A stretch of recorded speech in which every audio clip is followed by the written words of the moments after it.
I was there at the dawn of the third age of mankind.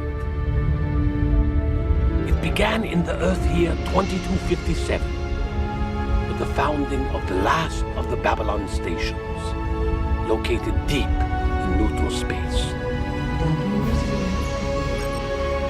It was a port of call for refugees, smugglers, businessmen, diplomats, and travelers from 100 worlds.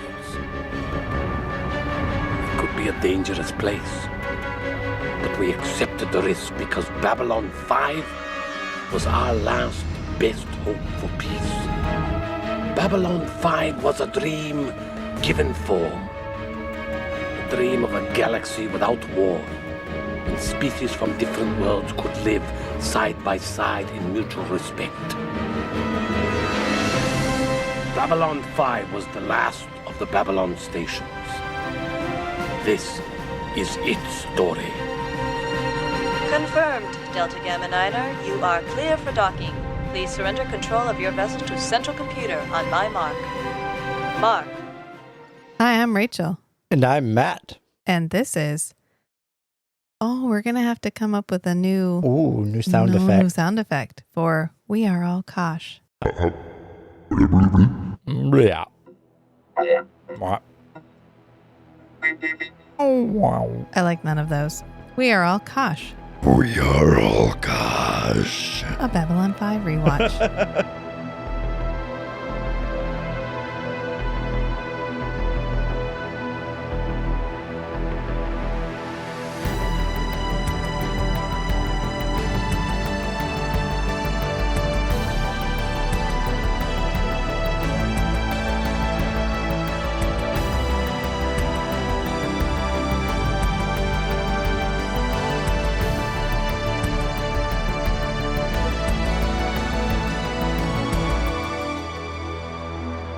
I'm so excited. I'm sorry again that Lexx was not appropriate. What I could do right now. Like, it just wasn't in my wheelhouse. And it's not to say that it won't be. And I know I keep saying that. I'm just trying to reassure people that we will get back to Lexx. And there is a world where we do Lexx episodes as the spirit moves us. So stay subscribed. Our multiple Lexx subscribers. There is more than one. So that is multiple. Correct. But it's time for us to do Babylon 5. Like, I knew I was going to know when I was ready. And I was ready. And yeah, this has been on Rachel's mind for like a year and a half. I've just been, because Babylon 5 is a fucking project. Just off the bat. Also a masterpiece. Also a masterpiece. Also one of the best written television shows ever. Also culturally relevant. Also currently culturally relevant and also personally relevant, because this was a thing that I did with my dad. And so this was a thing that I had to I needed some run up to. I needed run up. I needed to know why I was doing it, when I was doing it, and that I was going to be able to do justice to it the way I wanted to. And I feel like we're there. Yep. And it has been a long time since I have watched Babylon 5. Season 0, pilot episode, all the way to finale episode of season 5. So for those of you who do not know and have not immersed yourself in the lore of Babylon 5 before. The lore. Babylon 5 was written by J. Michael Straczynski. Does it bear an uncanny resemblance to Deep Space Nine? Yes.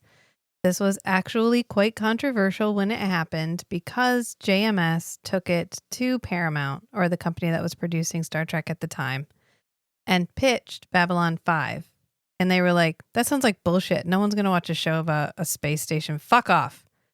So he fucked off to the UPN or LPN or one of the random networks that no longer exist. Decided to do it. That ended up picking it up and producing it. And wouldn't you know it, they turned around and released Deep Space Nine, which is a television show about a space station. A space station that's a waypoint between where you can come for diplomatic discussions. And it was a huge deal. Okay, so much so that Majel Roddenberry came on Babylon 5. There's even a wormhole that opens and closes right near the space station. Yeah.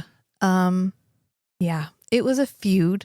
It was an internet feud in the time when feuds were like, I went on your forum and I posted a nasty letter. And then you came over to my forum and you posted a nasty letter, because the Babylon 5 forums were quite big and Lit. Yeah, they were happening. So much so that a physicist actually calculated the proper rotation speed for Babylon 5 and complained about it on a forum, and J. Michael Straczynski thanked him and then corrected the animation so that it would be spinning at the correct speed. And Straczynski was well known for being very active in the forums. Yeah. But he wrote every single episode of Babylon 5 before it before any filming aired. Was done. Yeah. So there is shit With that will happen. Optional exit story arcs for every main character. Oh yeah, everyone had a back door. Yep, so to they handle could leave. any casting changes. This is without not compromising the plot. I can't. All of the plot lines. Why is Babylon 5? When I tell people about Babylon 5 and they're like, "Oh, isn't that old sci-fi show?" I'm like, "Do you understand what this show is? This is a 5-year-long novel, right? This isn't for, like, I love Forever Night. Obviously, we just did an entire podcast about it. That wasn't planned. Sometimes they didn't plan an entire episode in advance, much less the entire series. There is stuff that will happen in the pilot episode that will not come to fruition for seasons. And it is beautiful, and I love it. And this brings me to the point of why I went this roundabout way, which is we are going to have to cover Babylon 5 slightly differently than we've covered other television shows. First of all, these motherfucking episodes are dense. They are dense. They are multi-layered. They often have an A plot line, a B plot line, and a C plot line, where the A plot line might be the overarching season plot line. B might be the overarching series plot line, and then C might be the episode-to-episode monster of the week. They've got a lot going on. There's a lot of scene changes, so I'm going to do my best to talk about them in sort of order, like we like to discuss them. Mm-hmm. But I also don't want to spoil things for people that are listening and watching along for the first time. Ooh, that's a good point. So we're just going to tiptoe. We're going to tiptoe a little. And I think we're going to do our best. Yeah. If we get a little toe dippy into some bigger lore, I think that's okay. Because I think we can emphasize foreshadowing. I can tell you That's what fine. to remember, because this is going to come up later. Yeah. Season 1 of Babylon 5, if you have not watched it, I'm not going to lie, it's a hard sell. It's older. The makeup is not as good as it's going to be by season 2. Right. They're not all completely immersed in their characters yet. I don't love Sinclair the way I love. Beep. God damn it. I already did one. Shit. This is going to be really hard. Listen, we're going to do our best, but I advise you to watch ahead.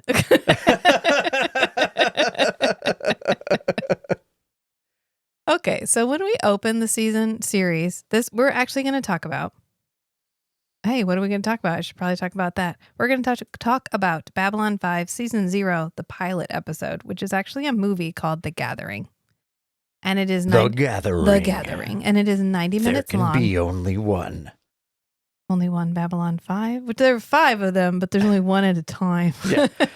There can be only one Babylon station at a time. Correct. This is Maybe. really referring to there are... God damn it.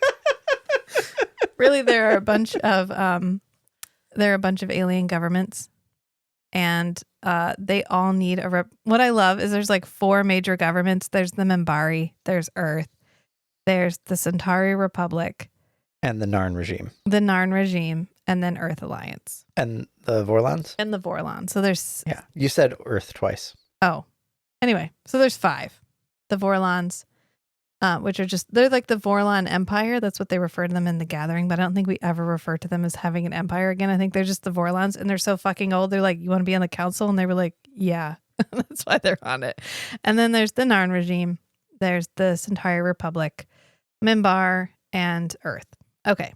And so what we're waiting for is the Vorlon guy to come so that every major alien group will have a representative on Babylon 5. Which means the station is fully operational And we in don't its full diplomatic capacity. we don't reference it in this, but there's also the League of Non-Aligned Worlds Yeah, that gets introduced. later, which is Season like one. that we're maybe not part of one of the empires, but like, hey, maybe we matter. I don't know. just a little guy. I'm just throwing that out there, which is great. Like, I love that they cover it, and I love it because it's just a bunch of people in very heavy prosthetics that do nothing but sit in the background. Every once in a while, one of them will raise a hand, like, to vote. It's like my favorite thing. I mean, this is an old show, okay? This Right. is a 30-year-old show. It's 30-year-old CG. Some of it holds up really well. Some of it doesn't. And you know what? You know my feelings. If you listen to any of our podcasts, you know how I feel about CG. If you are not going to watch this because the CG isn't good, you can fuck off right now. That is not the purpose of this.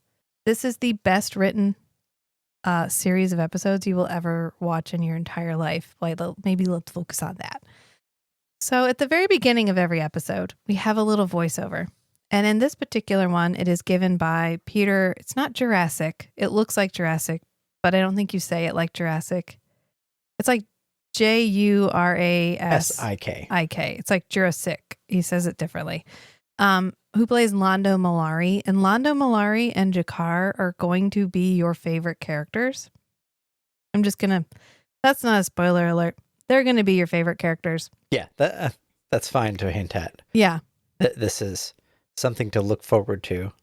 And you know, oh, well, wow, this is quite a starting point for this to be like an archetypal bromance. Yeah.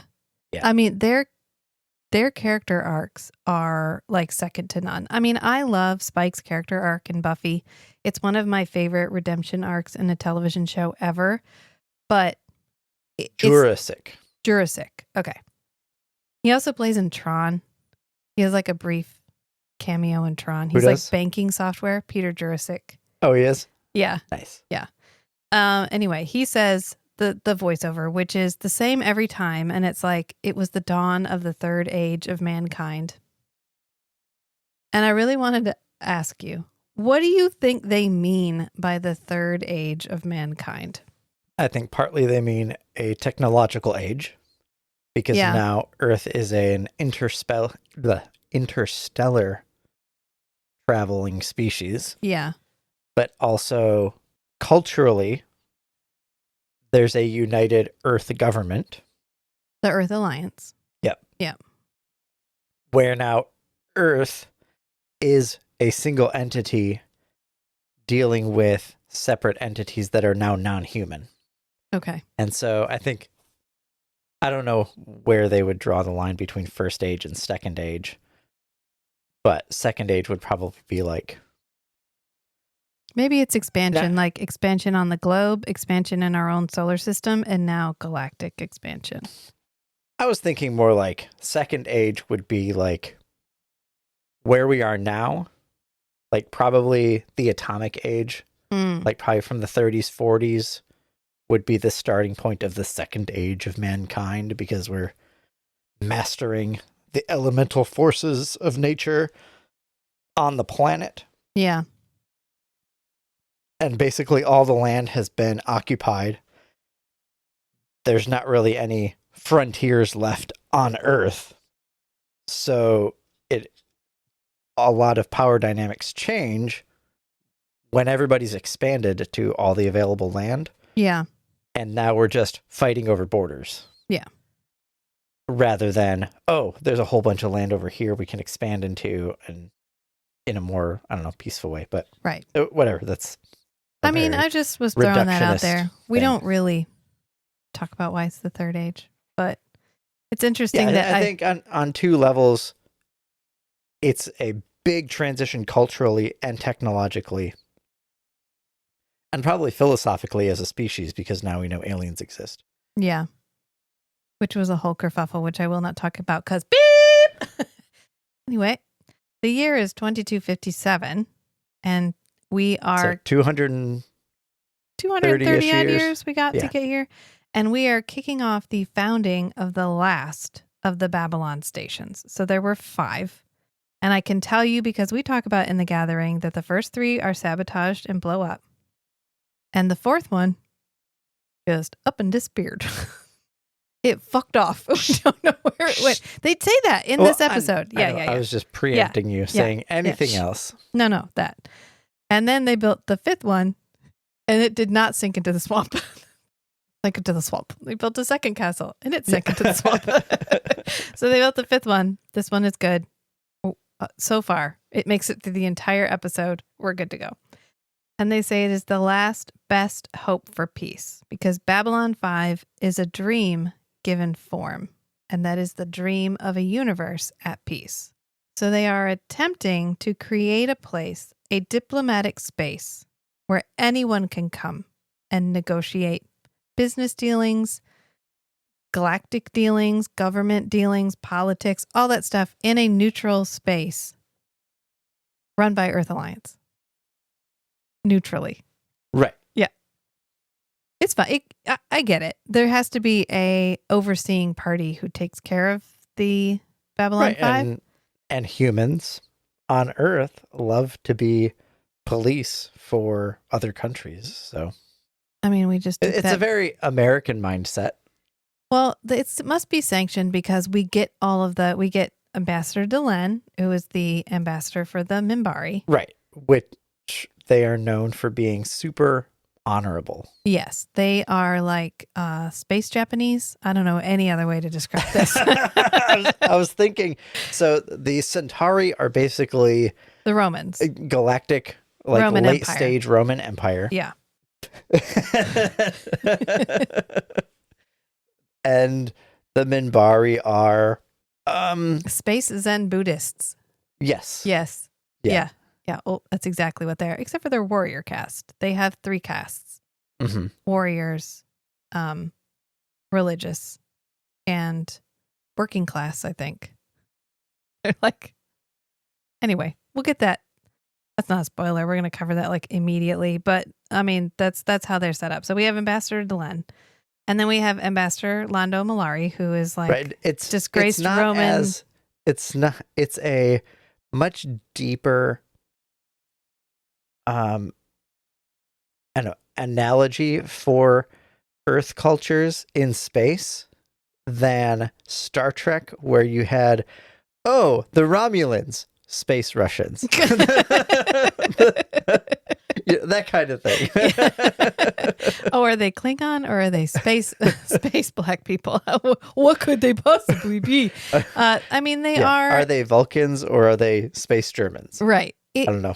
It's they're much more fully fleshed out in terms of rate because we don't just Right. They're more multi-dimensional. Yeah, to me. Than the Star Trek aliens. Yeah. Were like early Star. I'm thinking this would have been contemporary with The Next Generation and Deep Space Nine. Right.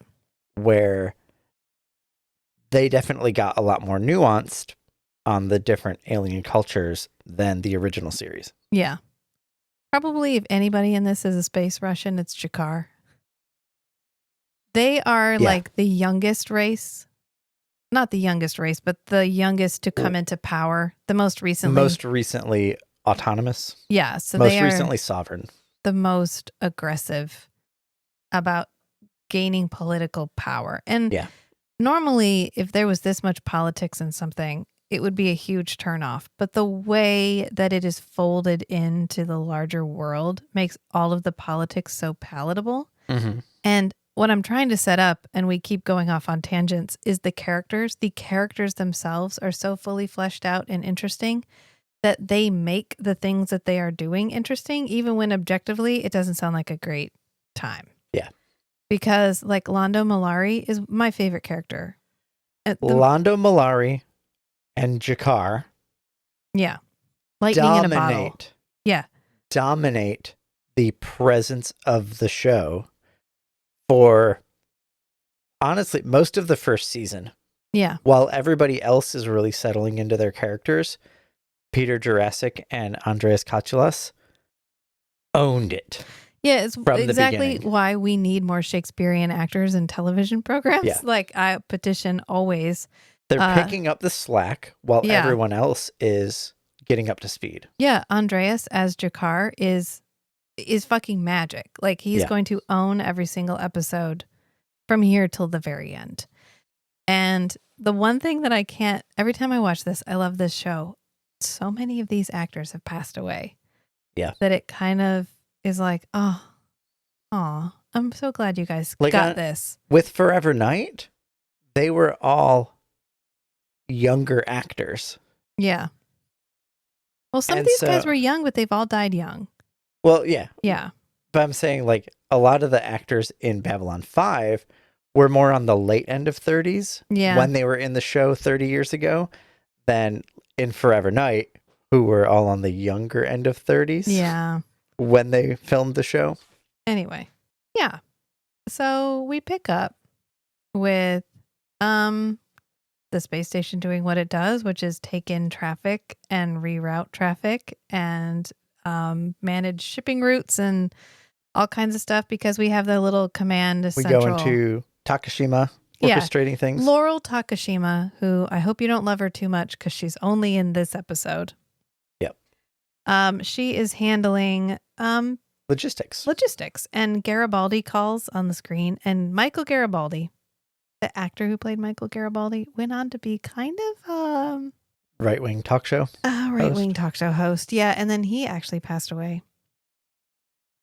I think of a heart attack. I can't remember exactly how he passed away, but I don't know. I love him in this show. I loved him the first time around. Mm-hmm. I've never listened to his right-wing talk show stuff. I'm gonna put that on the shelf. If you want to research that and make your own conclusions about that, that's fine. People go on and do other things. In the moment when he was in this show, he wasn't doing that. Right. And what he did afterward doesn't compromise his performance here. Right. I like the Michael Garibaldi character. He's one of the more enjoyable, like, cop propaganda characters of this kind of generation of television shows, because he's very dedicated to just the truth. Right. He's the most mundane of the characters. Yeah, he doesn't have any destiny. He doesn't have any weird sci-fi or supernatural powers. No. He's just a regular guy who's really good at his job. He's the vanilla mortal in the pantheon of everything that's happening around him. And is he the skanky of Babylon 5? He is a bit the skanky of Babylon 5, but he carries it off really well. And he has his own tragic backstory, and we'll get into it. And the way that every single character is fleshed out and the way that they all unfold slowly and believably through the story. I know I'm spent the entire first 20 minutes of this episode of this podcast telling you how much I love this show, but I'm going to be doing that for a while, because consider this me selling you on the idea of listening to us talk about Babylon 5, and considering I think Babylon 5 just popped up on Prime and is now streaming again. Yep.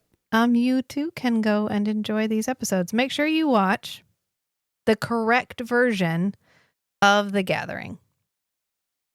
There is the version of The Gathering that aired in 1992 as the pilot episode. And then there's the version that they redid and re-released to kick off the syndication.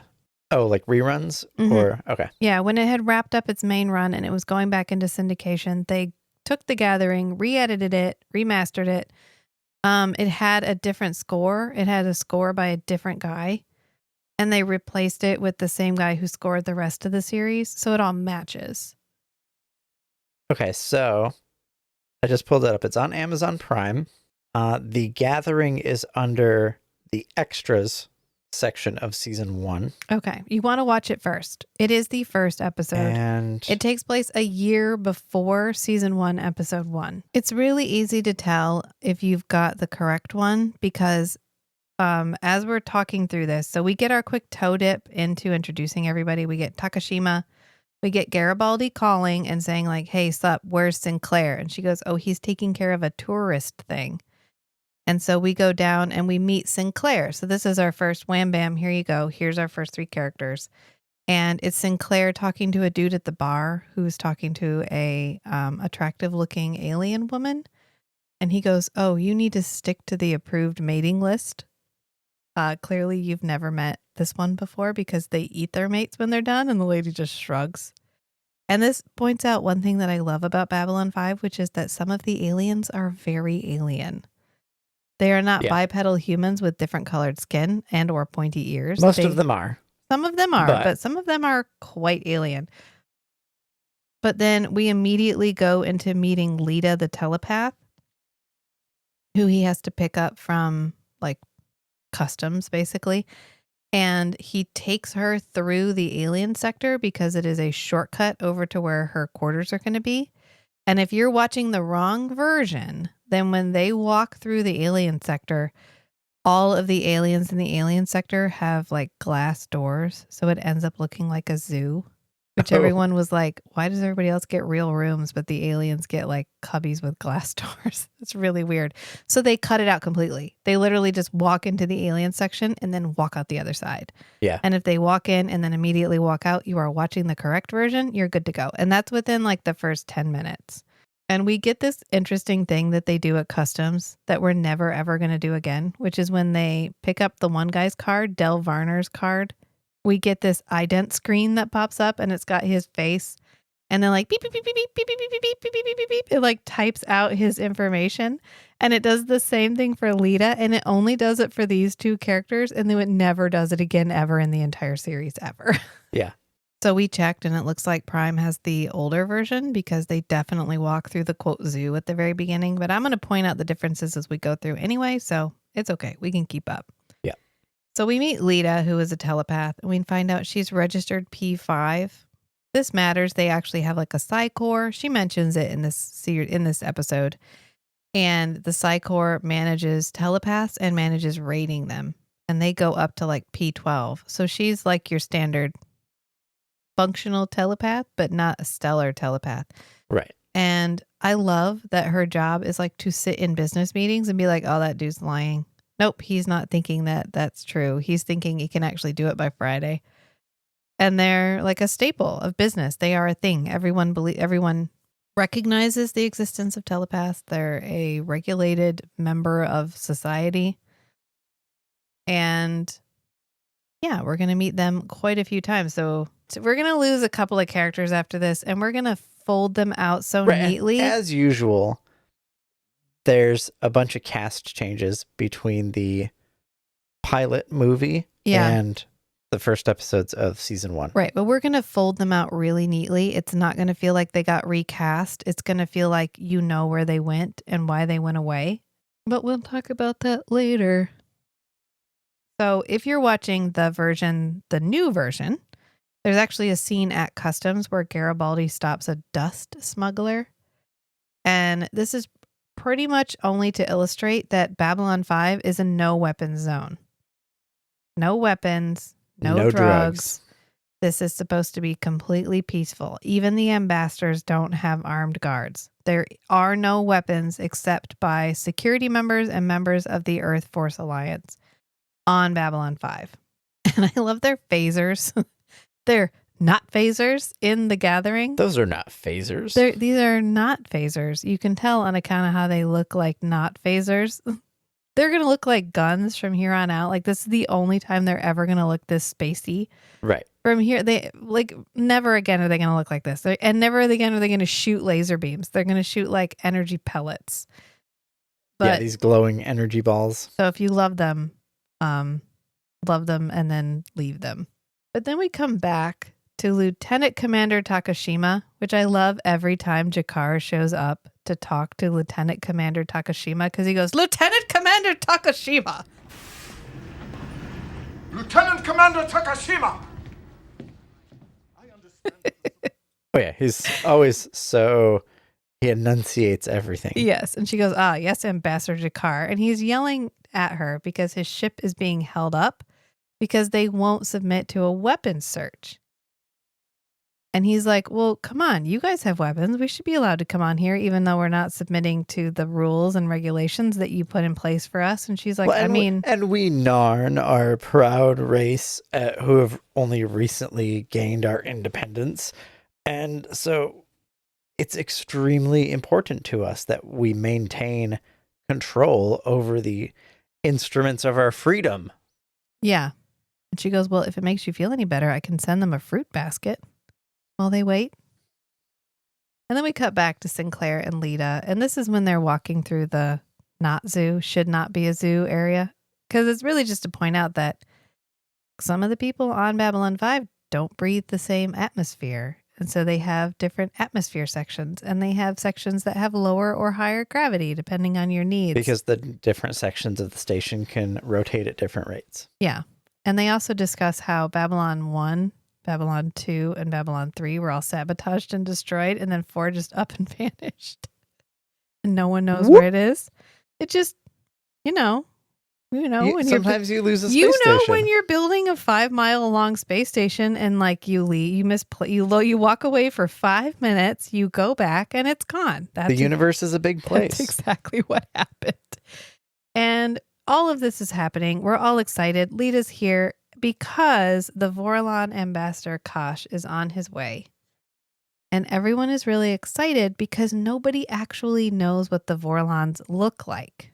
And so they're having a meeting, and they're having a meeting with Lieutenant Commander Takashima, who everybody calls Laurel, and the doctor, whose name is Ben, and then Sinclair and Garibaldi. So the principal players are all having a meeting, basically about how much they don't know about the Vorlons. What do they look like? I don't know. What kind of, do they have customs? What are we supposed to be doing for them? Like, do we know anything? Oh, we know their atmospheric composition, and that's pretty much it. And so they've been trying to get a room ready for him. We know the atmosphere composition that the Vorlons have reported to us. Yeah. And it's pretty thick stuff, which is what the doctor says. And Sinclair goes, do we even know how far they go on their first date? Like, do we know anything? No, that's negative. We know nothing. And that's how the Vorlons like it. Yep. And they're all excited because finally we're going to have reps from all 4 major alien governments on board. So maybe let's not fuck this up. And immediately after Sinclair's like, hey, maybe let's not fuck this up, we cut to a shot of the exterior and this tiny little mystery craft docks on the outside of the hull. And you're like, that's probably going to be fine. It's not going to fuck anything up. This will cause us 0 problems. So then, God damn it. Beep. J. Michael Straczynski, next time you do this, please maybe don't have 2 characters that I can't mix up, but have the same beginning letter of their name. Right, who play the same role on the space station. Correct. So Delenn asked... Was that a swap out? It was a swap out. Okay. It was, yeah. So it was supposed to be Sinclair the whole time? It was, but the actor who played Sinclair had some pretty significant mental... that's right. He was having some cognitive issues. Yeah, he was just having a hard time coping with things that were happening to him. Yeah. Mentally. And he ended up requesting to be removed, to step down, because he felt like he was not going to be able to continue to act. Yeah. And I don't think he actually did go on to do anything else. And he asked J. Michael Straczynski not to tell anyone why he left until he passed away. And he just passed away recently. And J. Michael Straczynski was like, okay, guys, I'm going to tell you now, not because it's like, whoo-hoo, I can finally tell you, but like he was a very brave man and he tried really hard and he really wanted to be able to be there and be successful. And he was just struggling too hard to be able to do it. Because mental health is health. And yeah. So anyway, Delenn asks Sinclair to meet her/him in the garden. And we're going to address the slight elephant in the room here, which is for some godforsaken reason, they wanted Mira Furlan to be a man. There's a reason. No, it's but they wanted her to be a male character, and Mira Furlan is this beautiful woman. With this beautiful, sultry, like exotically accented voice. And they were probably like, can you be, manly? And she was like, no. She was, I will be me and you will like it. And I'm an alien, right, so like whatever. She doesn't even pitch her voice down. She's like, fuck you. No. And they give her these wide shoulders and they give her a chin, like an extra chin. You can see it in a couple of the shots. Like the makeup line, I'm wondering if this is one of those TV things where the camera picks up on the colors slightly differently. So like to make it look great on the screen. You have to make the makeup in person look wonky. But in a couple of the shots, you can see like the makeup on her cheeks doesn't match the skin color along her entire jawline. She has this like silicone prosthetic thing to make her look so there's more like a masculine. ridge at the bottom corner of her jaw that goes all the way down her jawline to her chin, which is pronounced. Okay. We are Bold going move. to ditch this immediately. This is the only time she's going to look like this. So if you're like, what the, what? Rest assured, that's going to go away. They're going to be like, you know what, Mira, do you want to be a woman? And she's like, oh yeah, obviously, because I didn't even try to be a man. But Delenn asked Sinclair to meet them in the garden, because there's this. I love that they actually thought out how you would have to set up a space station. So they have this central tube, and that's where all the greenery is, because that's for food production and oxygen reclamation. Right. There's a tube down the center that's transportation and illumination. And then the inside surface of the cylinder is all farmable land. Yeah. And then there's rings around that cylinder that are all rooms and walkways and things. That's where the living happens. But in the middle is a garden, basically. And that's where they meet. And Sinclair goes, why are you always here? Like, why do I always find you here? And Delenn is just sitting on this bench, ironically looking at the Japanese stone garden. Because which the Minbari do not have. Yeah. And she goes, wow, look, see the waves, how they're in order and neat. And then if you just drop in a single stone, it changes everything. And she says, there are books thousands of pages long on my planet that do not say this as clearly. The power of one mind to change the universe. Ambassador Delenn. I've seen you here before. Almost every other day. If you don't mind my asking, what... Notice the waves. Each moving in its own order. Predictable. Unchanging. But drop in a single stone and see how the pattern changes. Everything around it is altered. This is from your world. It's a Japanese stone garden. Since we need so much land for hydroponic crops and oxygen reclamation, setting this aside was tough. One of the designers called it a pool for Zen skinny dipping. All you can do is think about doing it. I'm glad it is here. On my world, there are books, thousands of pages about the power of one mind to change the universe. But none say it as clearly as this. In 2 days, Ambassador Kosh arrives. I look forward to meeting a Vorlon. I've heard much about them that is strange. Such as? Do you not have files on the Vorlons? Absolutely. Very large files. There's nothing in them, of course. How much do you have? More than you, it would seem. Naturally, it's all classified. Naturally. Here is a copy of everything I have.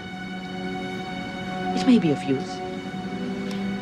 If anyone asks, say it fell from the sky.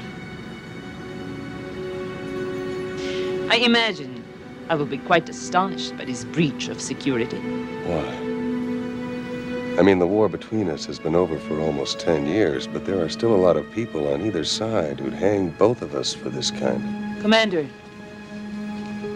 you know everything about your stone garden. But clearly, you have not spent nearly enough time looking at it. Good day. Foreshadowing. This show is so well written. I can't even fucking with this dialogue. So then they have this brief exchange where she's like, so what do you guys know about the Vorlons? I'm just going to refer to her as she because she's going to be she from here on out. And we don't specifically state that she's a man in this. I don't think we ever refer to her as he. So Right. she works. She's like, what do you know? What do you know about the Vorlons? And he's like, oh, we know a lot. We have massive, we have huge massive files fucking huge. that are mostly empty. Yeah, with nothing in them. And she's like, oh, I guess we probably have more than you did. You do. Too bad it's all classified. Anyway, here it all is. The disc wasn't on there. And she goes, I will be grossly offended at this breach of security. Yeah. But enjoy those files. if anyone asks, say it fell from the sky. What she says. I imagine I'll be quite surprised by this breach of security. And Sinclair's like, weren't we just at war like 10 years ago? Why would you hand me information? They say it. Oh, She I know. says. I was pretending that Oh. I was talking, explaining it. Yes. Well, she says, why we were just at war.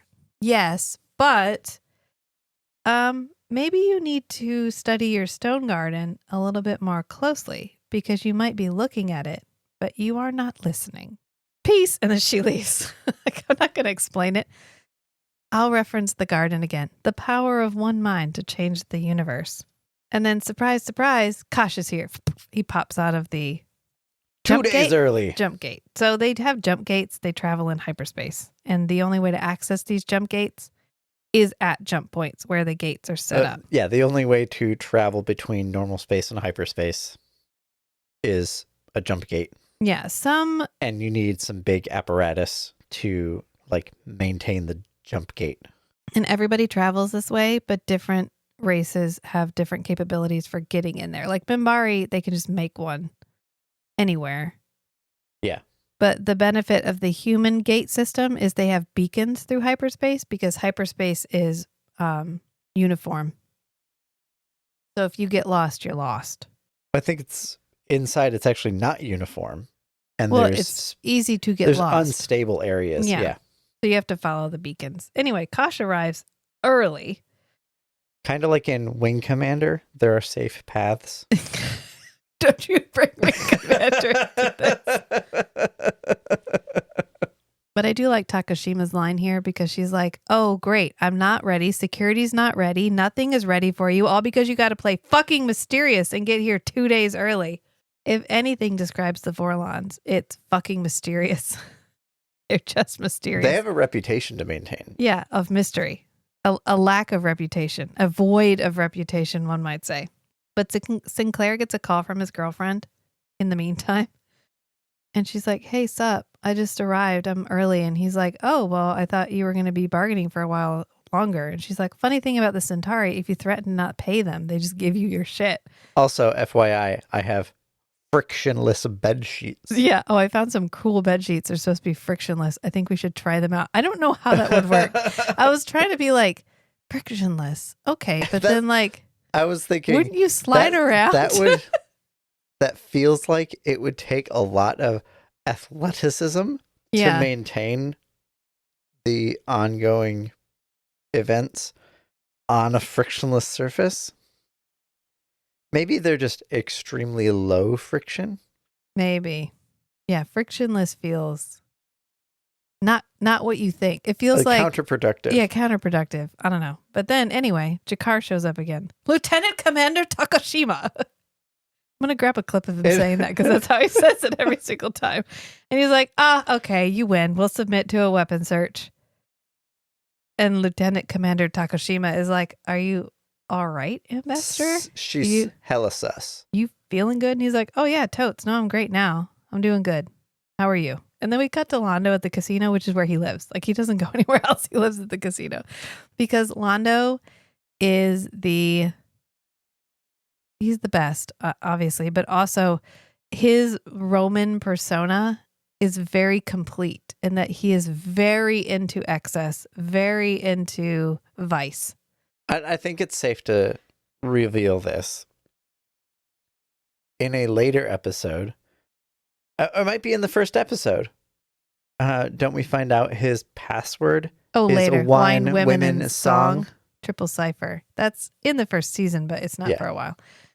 So Garibaldi has come to fetch him because he's a security chief he's here to come get the ambassador, to take him to go meet the ambassador. And Lando's like, what are you doing here? And he's like, I'm trying to get you. You have a place to be. And he's like, aren't you supposed to be answering your phone? He's like, aren't you supposed to be securing something? Like, why don't you just fuck off and go secure something? He's like, yeah, I'm securing you. Kosh is I'm here. securing your presence. Let's go. Yeah. And Lando's like, okay, great. Cool. So can you loan me some money? Again. And then he launches into a story. He's like, we will. I have a system, is what he says. He's like, I got a system together. He's a master bullshitter. Yeah, I got it Lando is. all worked out, and I'm gonna win. I'm for sure, because I've got my system all worked out, and we will take them like my dear Republic took the beta system in 9 days. And Garibaldi's like, yeah, you're not getting me again. I am not giving you money again, you piece of shit. And so he leaves. And then Del Varner comes over, and he's like, oh, tell me about your system. And I love these old shows. I love them. Because, like, who's the bad guy? Who could possibly be the bad guy? Is it the random dude whose name we popped up earlier in the episode? And now he's comes come up back like again 50 times in dialogue I on a don't station know. of thousands of people. Could it be and, him? oh, yeah. Hey, 4 of the command staff have specifically mentioned by name this guy, Del Varner. Yeah. Who could be the bad guy, could be you our guys? primary suspect? I just love it. I fucking love it. And then we cut to Lita, and she's overseeing a negotiation, a business negotiation. Blah, blah, blah. To keep everyone honest. Yeah. And the guy ends up getting mad and leaving. She kind of torpedoes his bullshit, and they come up with a fair deal. And the guy didn't want a fair deal. He wanted his bullshit deal. So he goes, whoever came up with the idea of using telepaths should be shot. And she goes, funny, I just knew you were going to say that. Oh, that's telepath humor. So That's telepath snarky. humor. But then Jakar shows up, and he's like, Lita, can I have a word with you? I think this also really sets the vibe for Jakar. Oh, correct. Because he goes, I noticed when you came on board that you were a telepath, so I went ahead and looked up your genetics, and I saw you're a 6th generation telepath. And Strong genes. She's like, actually, it probably goes back farther, but that's how long we've been registering them. And he's like, oh, well, the Narn don't have telepaths. And we would really like to reintroduce them into the gene pool. So I'd be willing to compensate you for your genetic material. And we can either do that through direct mating or cloning. I really think that direct mating would be more cost effective. Now, would you prefer to be conscious or unconscious? He goes, obviously, I would prefer for you to be conscious, but I don't know what your, he pauses. And he goes, pleasure threshold is. and Katsulas owns this line. Oh, does he sell this line? He Oh, sells yeah. this line like the fucking So salesman hard. he is. Yes. Yeah. Oh, no, obviously he does. And then we cut to Kosh docking. And I love the Vorlon ship design. I love how it looks like a squid in space. Yes. I just love how every single race got. This is the one thing I want to see. They done. got distinct vibes, aesthetics. Yeah. When we were watching this movie yesterday, I was trying to think, like, would I be able to get behind a shot-for-shot remake of Babylon 5 with money, real money, not like cardboard backdrops? And I mean, they do a great job with what they have, but they didn't have the money that you throw at Right. TV now. And could I stomach a shot-for-shot remake? No, I don't think I could. I don't think I could, because I don't think you could recapture the magic of what is happening, of Right. this particular group of actors at this moment in time with this kind of Wild West. We're just doing what we're like out there having fun, breaking the rules, doing our best. I don't think you can get that back. What I would be okay with is someone reimagining all the CG scenes. Yeah. Because the Vorlon ships are supposed to look organic. They're supposed to look Right. grown. And they just sort of look like a bad Nintendo 64 camouflage effect. And I don't mind. It does not detract from the show for me in any way. But if there's one thing I think would sell this to a more modern audience, it would be redone CG.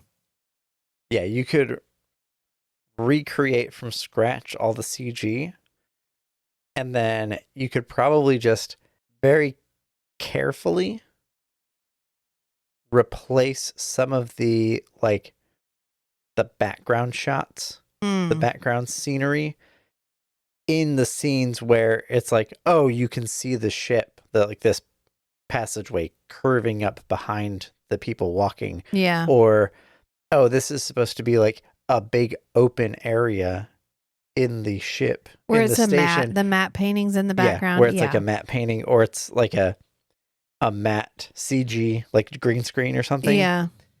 Like redo those to make it look more real. CG is cheap now. Somebody could do this at home as your home project. I'm gonna put that out into the universe. So Sinclair is headed to go meet Kosh, and his tube loses power. And it's like, it will be 2.3 minutes before your tube comes back on again. And he's like, fucking great. And then Kosh gets revealed. This is our Kosh reveal, the Vorlon reveal of the Vorlon encounter suit, which is so over the top. I fucking love it, with like giant shoulders, and he has this long iridescent roby thingy, and then this headpiece that rotates side to side. My favorite thing are the two little like valve things that move around on his shoulders. Sometimes they look like they're looking places, because otherwise he only has this one eye with like an aperture that can open and shut to work with. Listen, this actor in this suit had to crush it. Okay, he could do nothing but glow every once in a while. Move his shoulders in different directions. Yeah, and sort of wiggle and float. He doesn't even take steps. He just like, I think he's actually on a skateboard. He's on a skateboard. Yeah, he just rolls. But the alarm goes off. They're like, oh no, Kosh. And they open the door and the whole suit is just laying on the ground. And every time I see this, it cracks me up because, oh no, Kosh has fallen down and he can't get up. Because they literally just took the suit and laid it on the ground. And you can tell underneath the like draping robe, it's just a box. I love this. I love it. I love the 90s. So I don't love the 90s. I love 90s TV. So anyway, Ben, the doctor, is like, okay, I'm gonna help. Let's take him to med lab, because Michael Garibaldi is going to open the suit to try to figure it out. And they're like, oh shit, we don't even know what he looks like in the suit. And this isn't the right app. Like, we could kill him. We literally have no fucking idea what's happening. Opening his environment suit could kill him. Right. So they take him to med lab, and he's in the like isolation / surgery room in med lab, and the Vorlon government has wired in and been like, yeah, so we don't want you to open his environment suit for any reason. Don't fucking touch it. You can just let that happen. Like, if he gonna die and we're gonna kill all you, but like maybe you shouldn't have let him get knocked over. I don't know. Like, fucking, it's your problem. You should have had the trip hazards labeled clearly. So then his skateboard like went off the side and he tripped. He got caught in the grid. like a corrugated floor or something. Yeah. His little robe got stuck. And he fell over. Sucked into the escalator. So Sheridan's like, okay, cool. So we're gonna do it anyway. Sinclair, motherfucker. So Sinclair's like, yeah, okay, cool. So we're going to do it anyway. You know what I'm going to do? I'm going to start a tally of how many times I say his name wrong. That's what I'm going to start doing. I think we're at 3.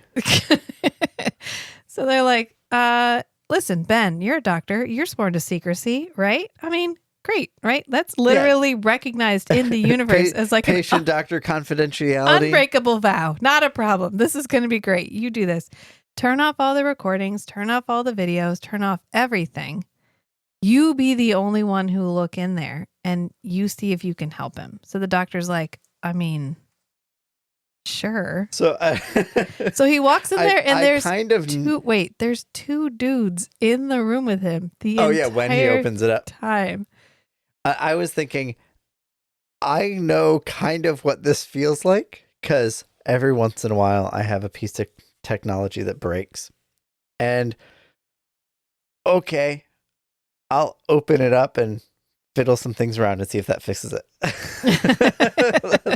that's how I feel like Ben is Dr. I will poke it with a stick and I will just see what happens. Because we don't. Nothing. I can't make it more broken. Yeah. I mean, he can kind of make Kosh more broken. maybe. Anyway, But- so we can't. That's something that we will have to. I do have like a theory I want to cover later when we talk about how they did change one thing for the new version of The Gathering, and it makes it make more sense for later. And we'll just discuss it for like a tiny bit, because in season 1, episode 1, we do catch that glimpse of what Kosh looks like. Remember when there's the flashlight on the back of the changing thing? He's an energy being. So it doesn't make sense that he can be injured in the way that he ends up getting injured. Yeah. And so your headcanon, which I think makes it make more sense, is that this was always intentional by the Vorlons. Yeah. And I think we can cover that because it is headcanon. And it is just that there's no way the Vorlons would ever be susceptible in this way to anything. And so the fact that he allowed himself to go through this was a more or less a test to see how Sinclair would respond. Right. And to get a feel for Babylon 5 as a whole operationally, can it handle a crisis like this? Yeah. How do they respond? Do they maintain their integrity? Do the people in the Earth Alliance organization that are in charge of Babylon 5, do they take advantage? Are they opportunistic in the moment and like try to strike some deals and blackmail some people? Or do they maintain the high road like they have said they're going to and actually follow through on the idealistic purpose of Babylon 5? And in my head, this is all, it's either two ways in my head. One, Kosh is getting off his ship and then boom, guy shows up and slaps some poison on him like, I know the funniest thing to do ever. I'm dying. I fell over. I fell over. I'm dying. Let's see what they do. Yeah. Or leading up, he's like, okay, I talked to this guy. I talked to this other Narn guy. I've orchestrated this whole thing. They're going to poison me when I get on the ship. Okay, let's execute this strategy. I lean more towards scenario 1 where there was this plot to take out Kosh just to destabilize Babylon 5, and Kosh was like, I know the funniest thing to do ever, and I'm gonna do it, and it's gonna be hilarious, and I'm gonna tell all the other Vorlons about it, and it's gonna be amazing. And he just plays dead. I think having him complicit in the whole thing makes sense because he does arrive early. And the assassin is already ready. That's true, yeah. Yeah. Everything is already prepared.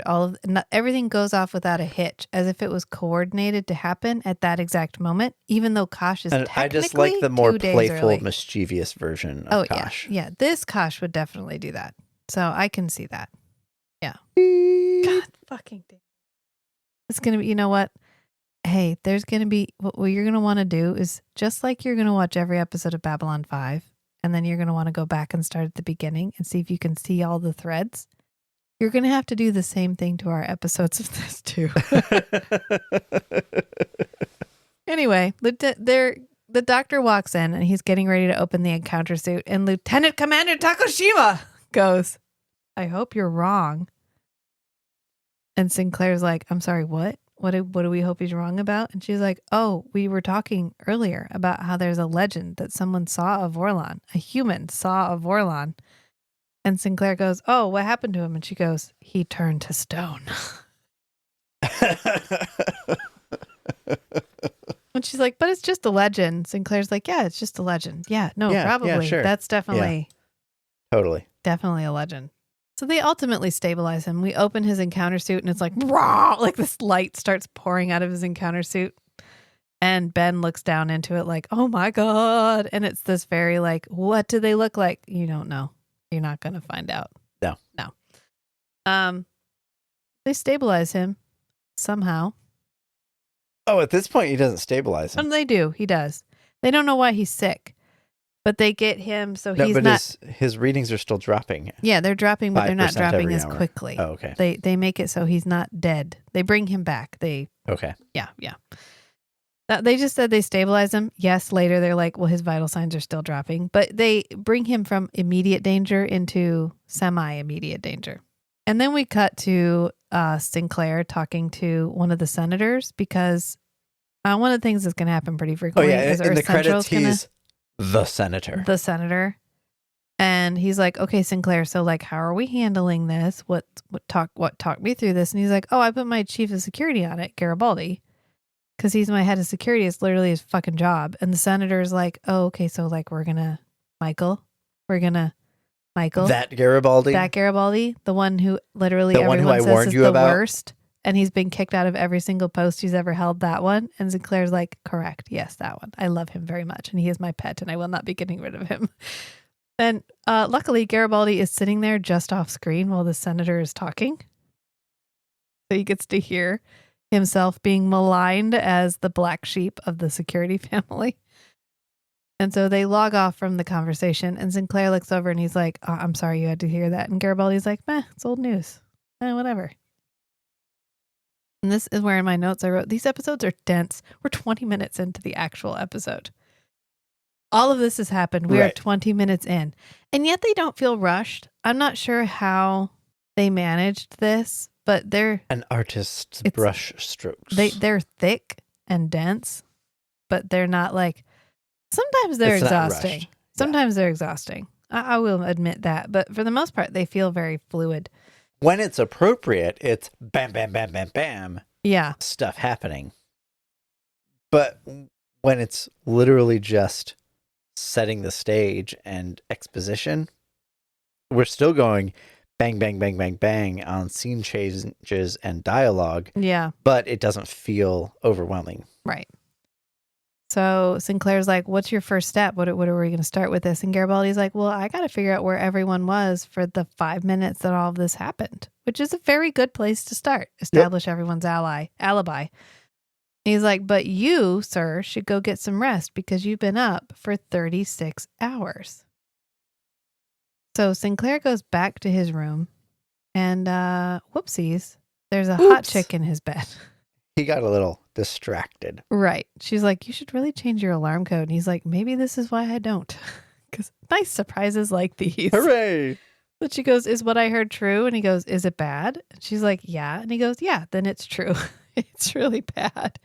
And he's like, this isn't really a good time. He lays down in bed with her and he's like, this isn't really a good time. And she goes, I know. Let me make it better. I brought frictionless sheets. And so they proceed to make it better. And meanwhile, Kosh is dying of poison. All we know is the next time we transition to his bedroom, they're under their sheets with seemingly no clothes on. Yeah. So she made it use better. Your imagination. Yeah. I was like, Matt, could you have sex during an emergency situation like this? And he was like, yeah. Yeah, probably. So Kosh is dying of poison. That's the next big revelation. The stress kind of amps everything up. Does it? That does not Yeah. for me. But I can get that. The like, let's make a baby quick instinct. Yeah, or I have to get some of this 4F energy out. Yeah, The flight, freeze, or reproduce. Reproduce, yeah. Yeah. We say fuck on this podcast. But it's more fun Yeah. when the 4Fs. And when then the reproduce. fourth F is reproduce. I got you. So Ben is like, yeah, I figured out it's poison and don't ask me how because even for an alien, this one is pretty alien. And Sinclair's like, what kind? And he's like, you want to know that? Like, just know it's poison. I don't know.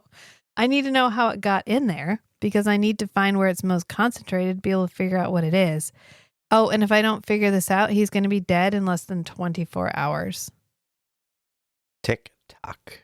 Yeah. So Sinclair's like, okay, so it's officially an assassination attempt. I am going to invoke my powers and seal the station until we find out who did it. Great. You didn't do that before, but also great. Great. It's fine. It's fine. I mean, how else did he fall down? He's going by the book. He is because... Except for the part where he told them it's okay I'll take responsibility for not going by the book. That's later. It's fine. Oh, okay. No, Yeah. It's okay, doctor. You can go ahead and walk in there and do the thing that the super powerful ancient alien race told you not to do because you promised you wouldn't tell. So it'll be fine. It ends up being fine. It doesn't end up being fine. That's where the doctor goes. The Vorlons take him. That's Right. why he's not in the next episode. And Lita. And Lita. And Lieutenant Commander Takashima. Oh, does she go too? I'm pretty sure. To the Vorlons? We talk about where they go. We're going to find out. They're not going to Okay. just mysteriously disappear. And we cut to Delenn and Jakar in Delenn's quarters. And Jakar's like, it was Malari. He did it. Fucking Londo. He was the only one missing, which Jakar arranged. So. Oh, you think Jakar told Delvarner to Oh, yeah. back it? He Londo's orchestrated a lot of this. He Yeah, facilitated. I guess he was facilitating the actual bad guy the whole time. So And if Jakar could shoot his shot to get Londa Malari in trouble, he's going to shout his shot to get Londa Malari in trouble every single time. Yeah. And so Delenn's like, I would not argue that was a spoiler. That was me fake Use your powers elaborating for good. Okay. on like Jakar's going to take his shot to take down Londo this season. Yeah. That's what For a while. Yeah. So then Delenn is like, oh, why would he kill Ambassador Kosh? Like, what's the motivation there? And Jakar goes, the Centauri have been trying to prop up their fading empire for years. And, nothing like a war. yeah, he goes, by aligning with Earth, and there's nothing like a mutual enemy to bring people together.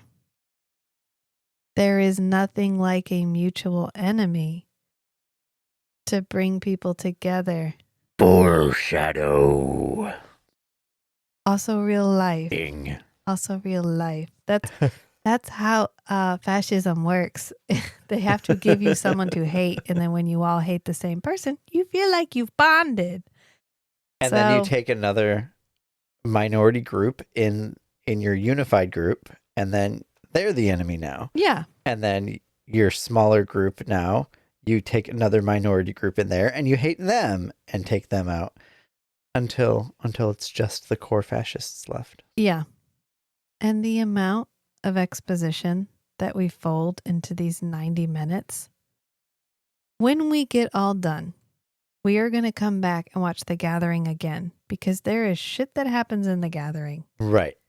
That there is will be going things to matter. Unpack in reference to seasons 3, 4, and 5. Correct.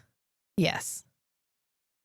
And Delenn goes, so what do you suggest? Like, what do we do about Londa Malari? And Jakar goes, well, you're super advanced and we have a ton of manpower. So like, if we put those two things together, we could just imagine awesome. What we could do with that. And Dylan's like, yeah, I fucking did. That's why we're not. That's why we're never. She's like, hard no. As former slaves of the Empire. And he's like, whoa. We were never slaves. We were conquered.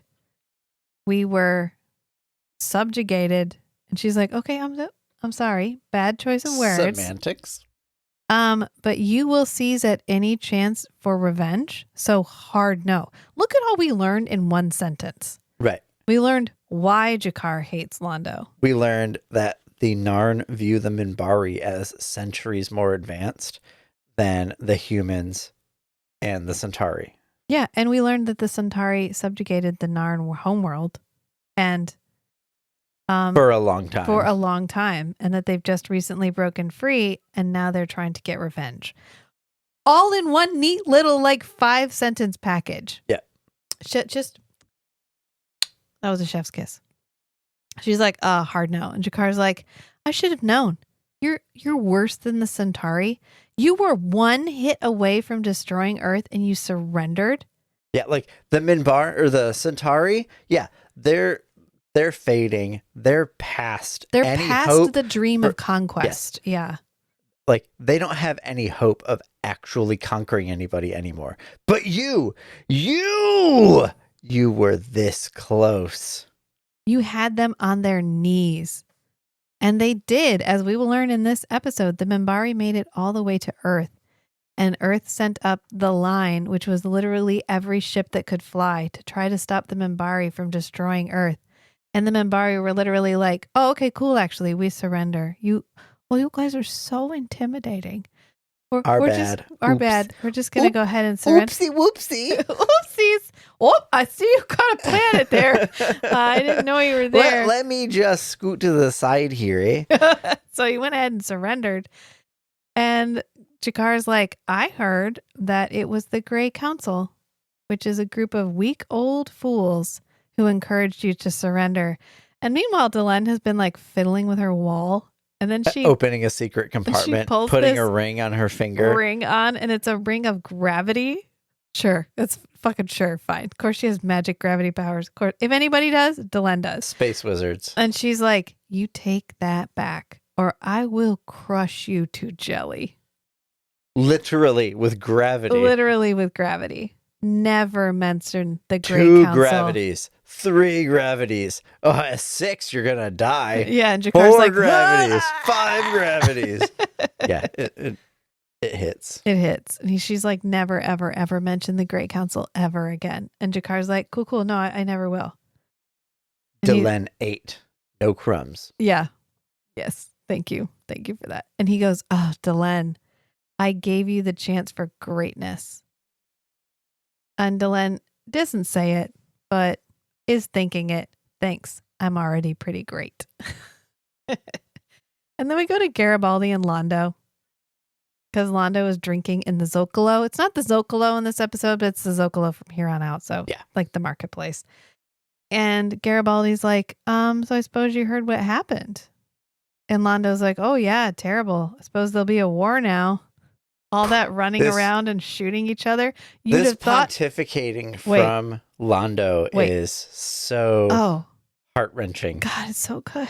And this is my favorite line. I'm gonna cut it out and put it in. I'm gonna pull a Come In 81 Kilo. I'm gonna drop this dialogue Sound in clips. here.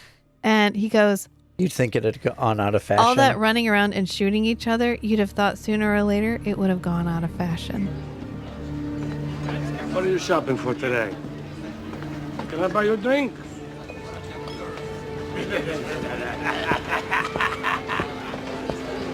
Londo. Oh, Mr. Garibaldi. I suppose you heard what happened. About the ambassador? Yes. It's a pity. I suppose there'll be a war now, All that running around and shooting at one another? You would have thought sooner or later it would go out of fashion. So fucking good.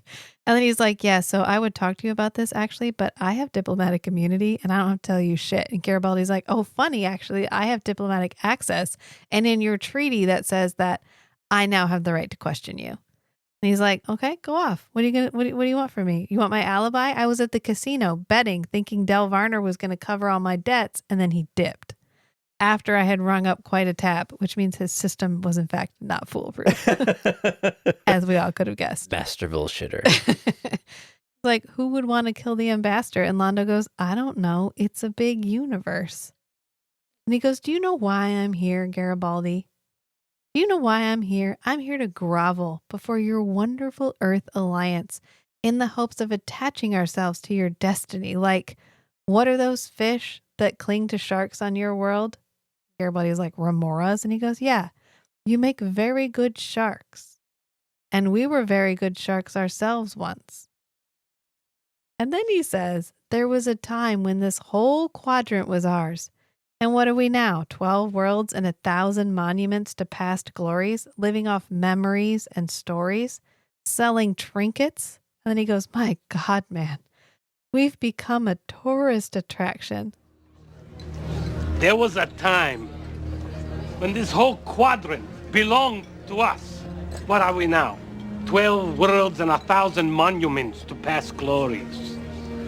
Living off memories, stories. Selling trinkets. My God, man. We've become a tourist attraction. See the great Centauri Republic. Open 9 to 5. Earth time. Come see the Great Centauri Republic open 9 to 5 Earth time. And Garibaldi's face just gets like more and more grave as Lando's monologue continues. And at the end, he's like, I'm feeling it. Like, yeah. I'll talk to you later, Lando. Yeah. It's just the 12 worlds and 1,000 monuments to past glories. We live in the American South, which has not forgotten. The monuments to past glories still. The 1,000 still monuments to past glories, living off memories and stories and selling trinkets. Yeah. Was like, oh God, like, right. Like, this is, oh my God, this show. I'm good. Oh, I can't. It's so well written. And then Peter Jurasik has these fangs in, and every other Centauri is eventually they're going to phase out these fangs. Right. But he can actually deliver his lines believably with them in, and it accents everything that he's doing and gives him just that little bit of like alienness to the way that he talks. And it works so well, and he pulls it off so well. And yes, he has like a fan hairstyle, and he's going to have it. And in fact, it's going to be even more ridiculous when we come into season 1. But by season 2, they really work it out. And so just bear with it. It will get better. And then we come back to Laurel Takashima. Yeah, Laurel It's God. Lieutenant Commander Takashima. Takashima. She's They hanging put out an in her emphasis room. at the beginning. Yeah, she's hanging out in her room, and Dr. Ben arrives, and she's like, "Hey, you want some coffee?" And he's like, "Oh my God, coffee!"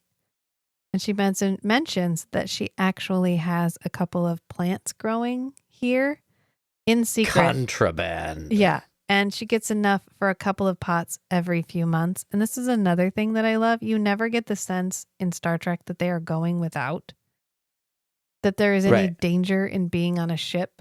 Well, yeah, because they have the... Because they just have replicators. They're just like, here, solved problem, bloop. Right. And the Babylon 5 is like us in the future. It is not a utopian society. We still have to ship shit. It's mostly existing technologies. Yeah. Just scaled up. Right. Except for the only thing that they really have that we don't is probably 2 things. The hyperspace jump gates and force fields. Yeah, pretty much. Otherwise, it's all computers, it's radio waves, it's like hydrocarbon fuel thrusters for spaceships.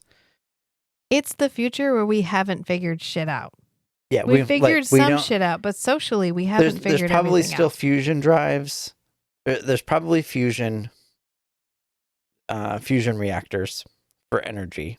We still have to spin stuff for gravity. Yeah. Yeah. But so we don't have teleportation. I love it.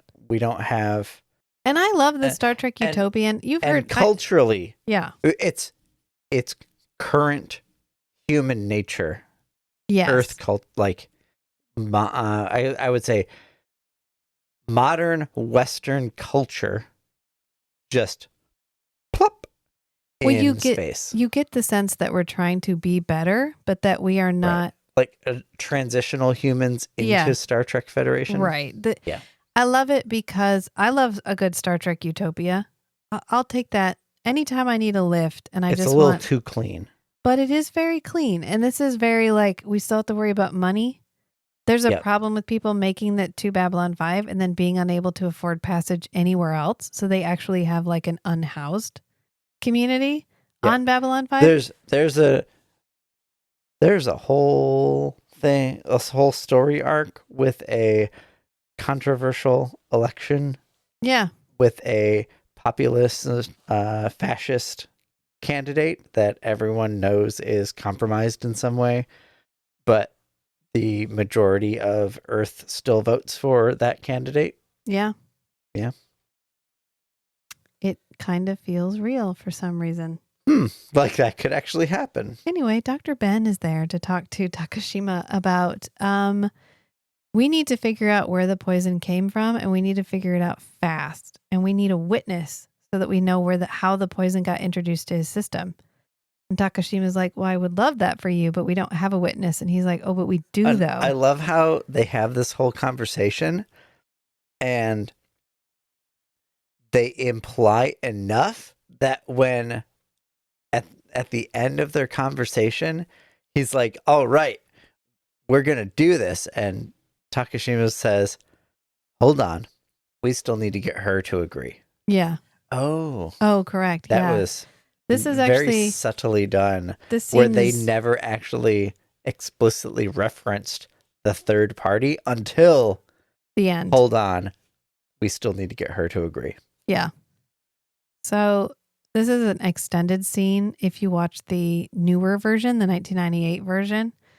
And I think they add the scene where Takashima talks about how Sinclair found her on Mars, because Mars is like a whole plot line. It's a whole journey in and of itself. And there were food riots on Mars, and it's kind of like the Wild West, where it's a very corrupt. They want independence from Earth, but they're not independent from Earth.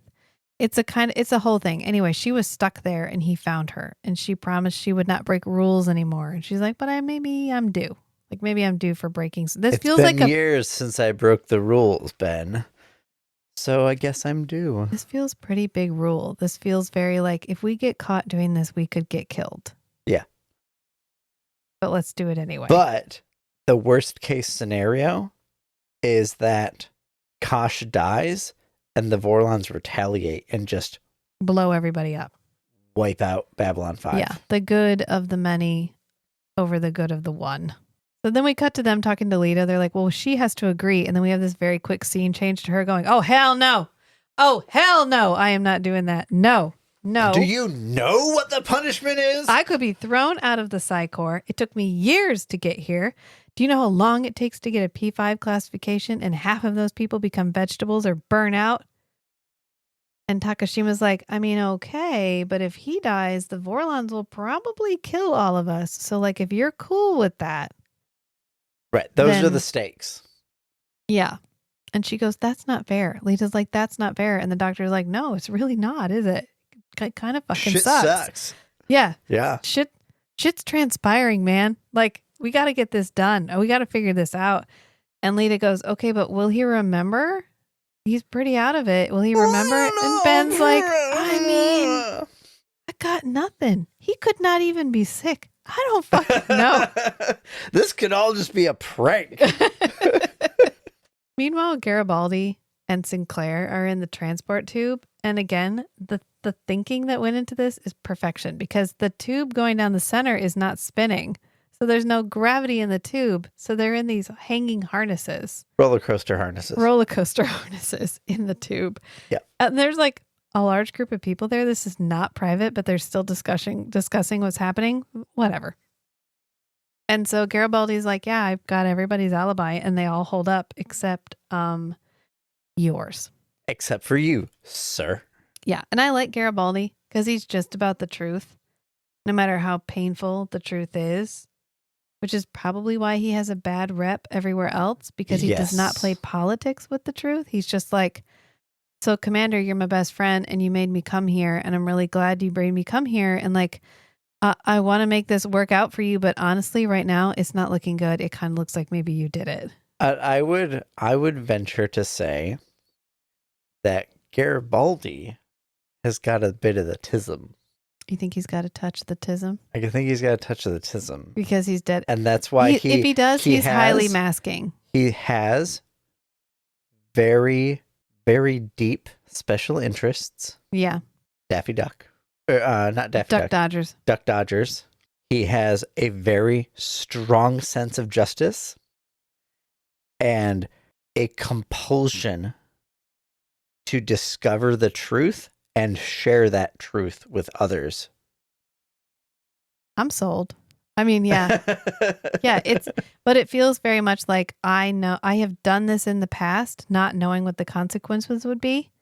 And I have come face to face with the consequences of choosing justice. And he has suffered the consequences of and I have made peace. unintentionally. And I have made peace with those consequences, Right. and I'm I'd rather be beholden to justice Like than everything that I've anything done, else.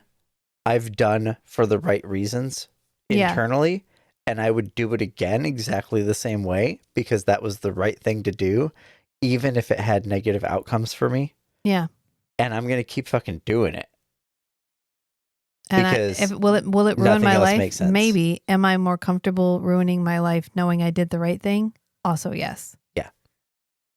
So we already get established that Garibaldi is willing to sacrifice his position on the station and his relationship with Sinclair in the pursuit of the truth. Right. And I think he does that because he knows that Sinclair understands. Right. And Sinclair is going to back him up. Right. And that he's going to be like, okay, if it's me, then you dig, figure it out.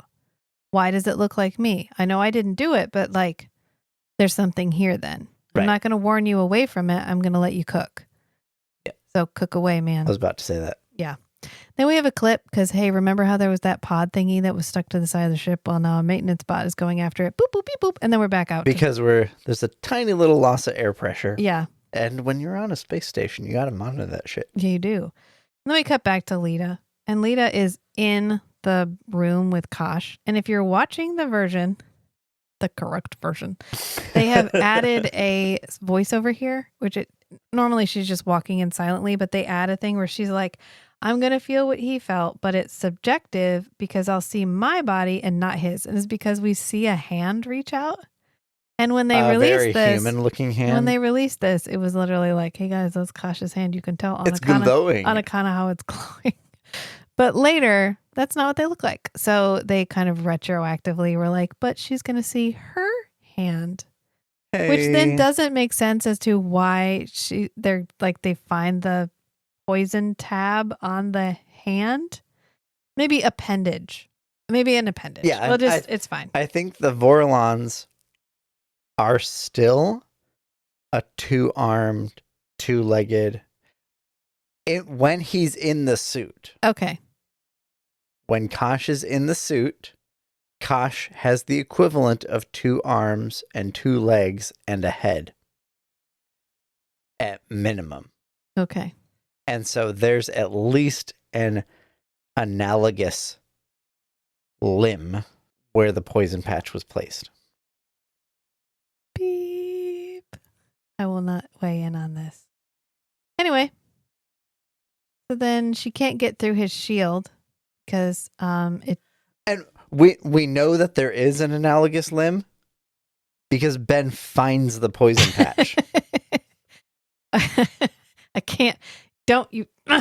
Anyway, so she can't scan him because the environment suit is shielded. So she has to dip. She has to take her gloves off because physical touch enhances telepathic powers. And she really gives off the right vibe of she's doing this begrudgingly. Yeah. Where, is there a way for you to enhance the contact or whatever? And she's like, yeah, there is. Yeah, I don't want to fucking do it. Yeah, she takes her glove. They don't take their gloves off very often. They're pretty consistent in the telepath lore, where they almost all wear gloves all the time. So she takes her glove off. She ends up sticking it in the encounter suit. And then she finally gets to see what happened. And it's Kosh exiting his spaceship and Sinclair coming around the corner and being like, hello, Ambassador. Welcome to Babylon 5. And Kosh says to Sinclair, and it just captions it as Vorlon language. But what he says is Antil za Valen. And I'm gonna put that. Remember that for later. Tie off a red string. Boop, right there. Right there. So he shakes his hand. Yep. And then he slaps a poison tab on the back of the phantom hand, which is actually Lita's hand, which is not Kosh's hand, but it's the analogous limb. And so she has a freak out. And she runs out and she's like, I saw it.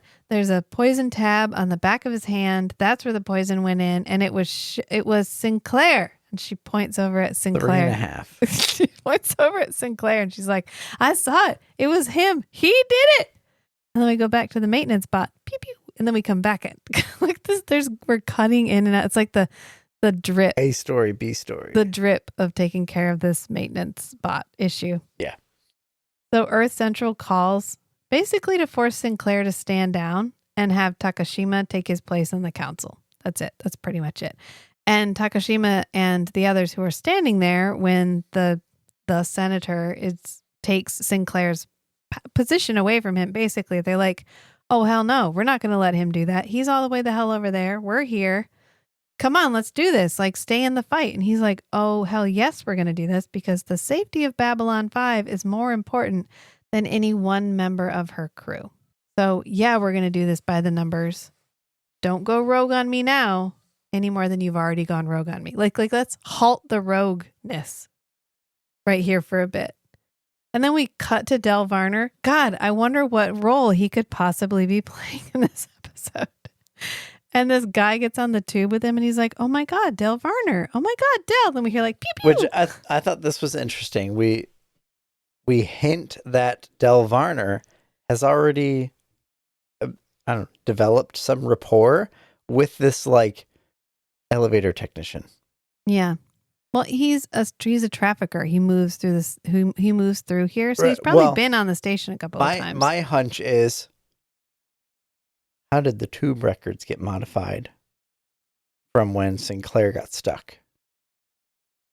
Oh, you're right with the maintenance guy. Yeah, that's good because we never talk about how that happens. Yeah, we never figure out why Sinclair got stuck in the tube, but then the tube maintenance log shows that it had no issues. Right. Well, maybe Varner paid off somebody, had a buddy and Yeah. paid him off. And that's why he was like, oh, hey, Del Varner, good to see you again, buddy. Yeah. If you have anything else for me to do that made that much money, let me know. Just hit me up. I mean, that makes sense. That's as good a reason as any. That's my headcanon. Yeah. Then we cut to the trial because they're having kind of a hearing/trial concerning what happened to Kosh. And the doctor is giving his account of what happened. And Sinclair was missing. Yes. Tube records. Shrug. There was a witness. Yeah, but I'm not going to tell you who it is. And they're like, okay, so where was the poison from? And he goes, oh, it was from the Damocles system. And they're like, oh, didn't Sinclair's woman pass through the Damocles section?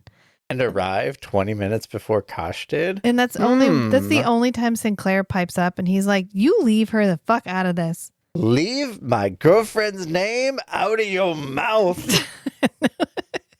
And then they're like, no further questions, Your Honor. And then we leave. And it's back to Garibaldi. Garibaldi, who has finally checked out Del Varner. Finally. And Sinclair's like, well, what do you think? Do you think that whatever Lita saw was real? Like, what do you think is happening here? And Garibaldi's like, I never believed telepaths. Ever. Garibaldi doesn't believe anything unless there's proof. Right. Yeah. So telepaths must just feel like the height of heresy. Have discretion. Yeah. What do you mean? Foreshadowing. Oh, of course he does. He's not dedicated to justice to a higher authority. He is dedicated to justice to his friends.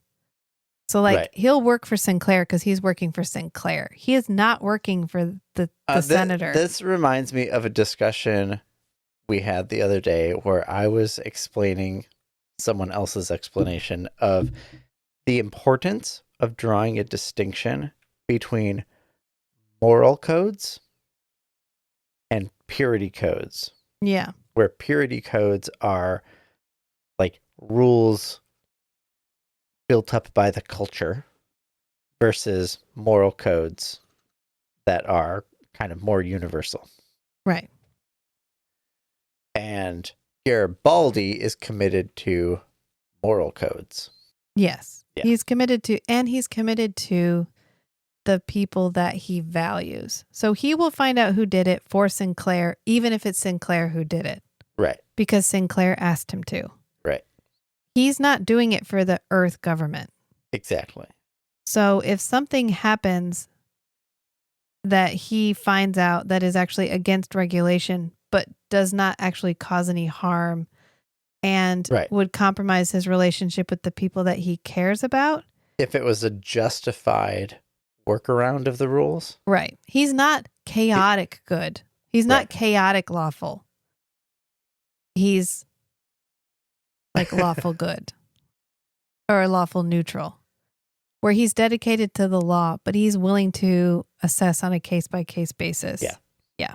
So then we cut to Jakar and Londo, and it's literally just for Jakar to walk up to Londo and go, "I'd like to discuss your vote with you," which is just like a plink, uh-oh, something is happening there.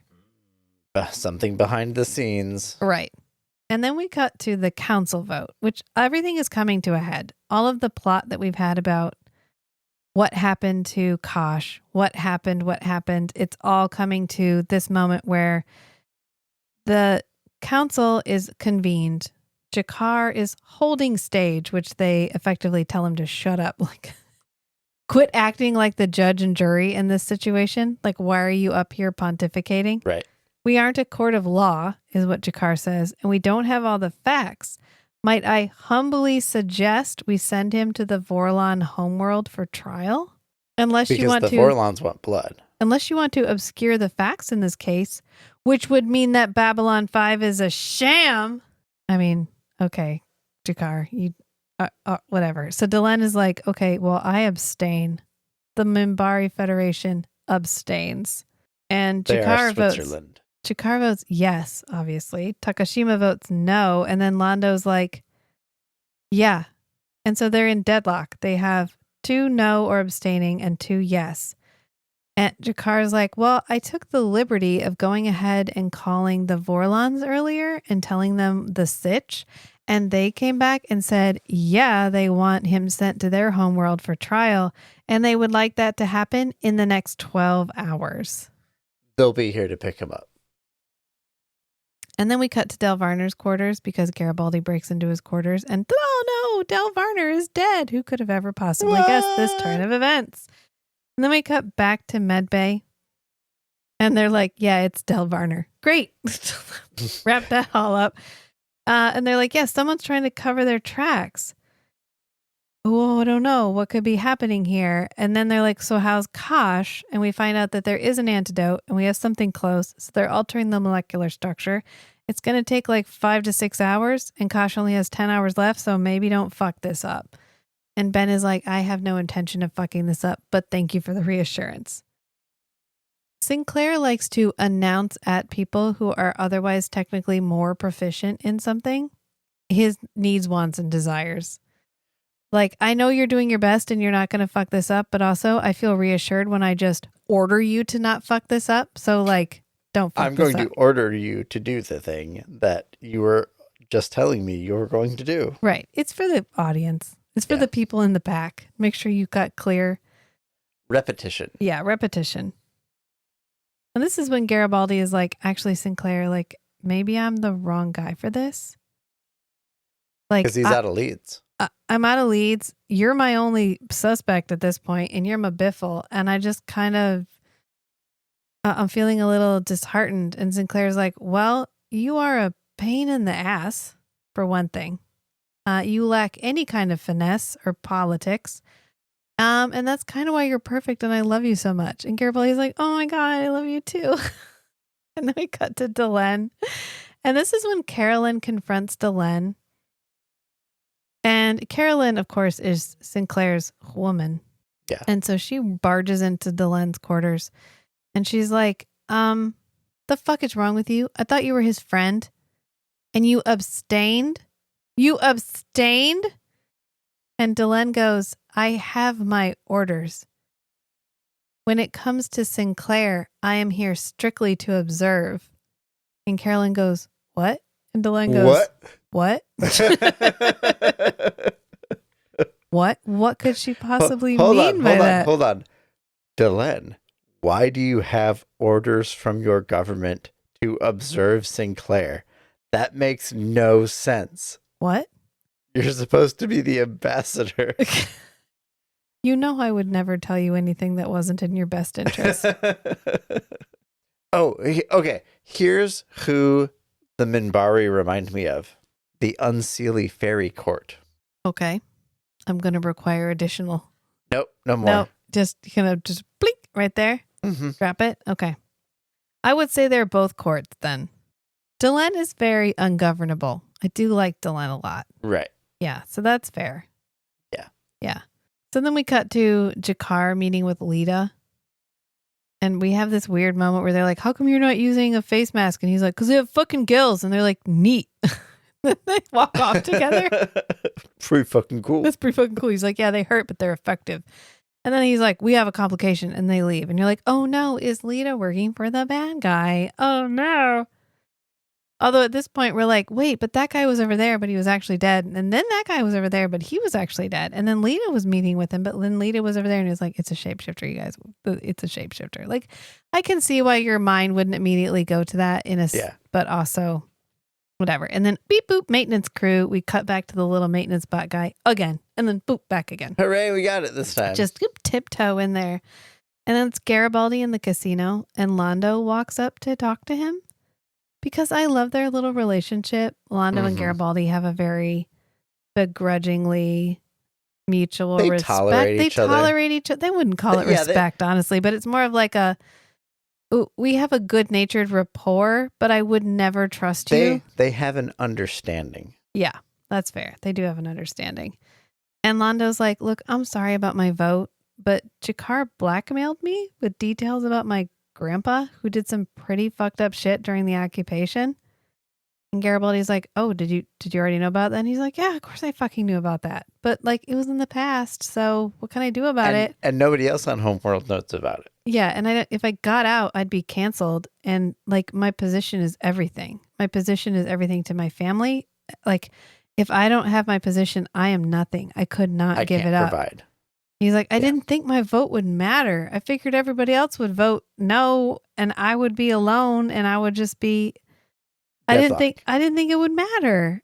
And Garibaldi's like, okay, but if you had known your vote would matter, would you have voted differently? And Londo's like, no, sorry. No, I would not have voted differently. But I'm going to imply through nonverbal signaling that I would feel bad about it. I would have felt real sorry about it. And I realize what that makes me. Like, I know that I'm a coward. Yeah. But I'm sorry. I'm sorry I'm not a better man, Garibaldi. I'm sorry I'm not a better Centauri, but I just am who I am. And then we cut to Sinclair, and this is actually an added scene, and I'm glad they added it. And if you don't have this scene, go see if you can find it, because this is where we get our first description of the Battle of the Line. Yes. And it's because Sinclair throws his weapon. His medal. He's struggling with the consequence of just going along with this accusation. And this idea that he has in his head that he just needs to be diplomatic and polite. And so he's going through his stuff and he finds his medal from when he was on the line. And he just kind of looks at it and he throws it angrily against the wall. Right when Carolyn walks in. She's like, maybe I need to come back. She gives them a pretty good lecture, which is like, you're wearing that badge like you think you're going to break it. And you're just being polite and you're rolling over for them. And you're being too careful. And that is not what you came here to do. Yeah. You need to stand up and you need to figure this out. And so she picks the medal up to hand it back to him. And she's like, holy shit, you were on the line? Oh, I had you. How long have we been together? We actually don't know. And you never told me about this?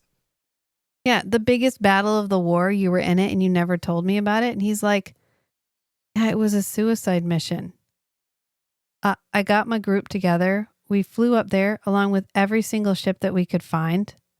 Everyone who had a ship on Earth tried to stop the Minbari because the Minbari were there to destroy Earth. So it was this exact same situation. Either we figure this out or we all die. Mm-hmm. He goes, I tried to ram a cruiser. I blacked out. He has this really beautiful line too where he's talking about what it was like to be up there with all of these ships being destroyed all around you. He says the sky was full of stars and every star was an exploding ship, one of ours. Yeah. And he managed to take down, or at least ram. He kills a fighter and then he gets damaged enough that he's not going to be able to fight anymore. So he sets himself to ram a cruiser because at least he'll die doing something. Yeah. And then he blacked out for 24 hours. And when he came back, the Minbari had surrendered. And she's like, yeah, because we ran him off. And he's like, you don't get it. We didn't win. We were not winning. They let us win. He goes, the line was bullshit. We didn't stop them. They stopped themselves. They stopped nobody themselves. Wants to talk about it. Right. He goes, I let my whole team get wiped out. They all died. I can't let that happen again. I have a responsibility. And she's like, yeah, to lead. They chose to follow you. They chose to be here. It was their choice. And now your choice is to stand up and take some fucking responsibility and get yourself out of this mess. And Sinclair is like, you're right. I am a badass. And then he yeets. Sinclair is like, you're right. I am a badass, actually. And then he yeets out the door.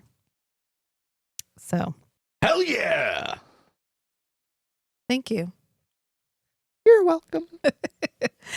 So things are kind of percolating through. They're coming to a head. Shit's transpiring. Lita shows up at medbay.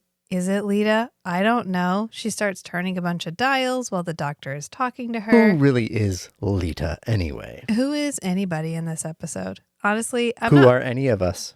I'm not mad at how long it takes them to realize that the person could be any person, but they're like, wow, weird that Del Varner is here and there, and Lita is here and there. And we know, because when we do find out about the changeling net, they know what it is immediately. Nobody has to Google that shit. They're like, oh yeah, changeling net.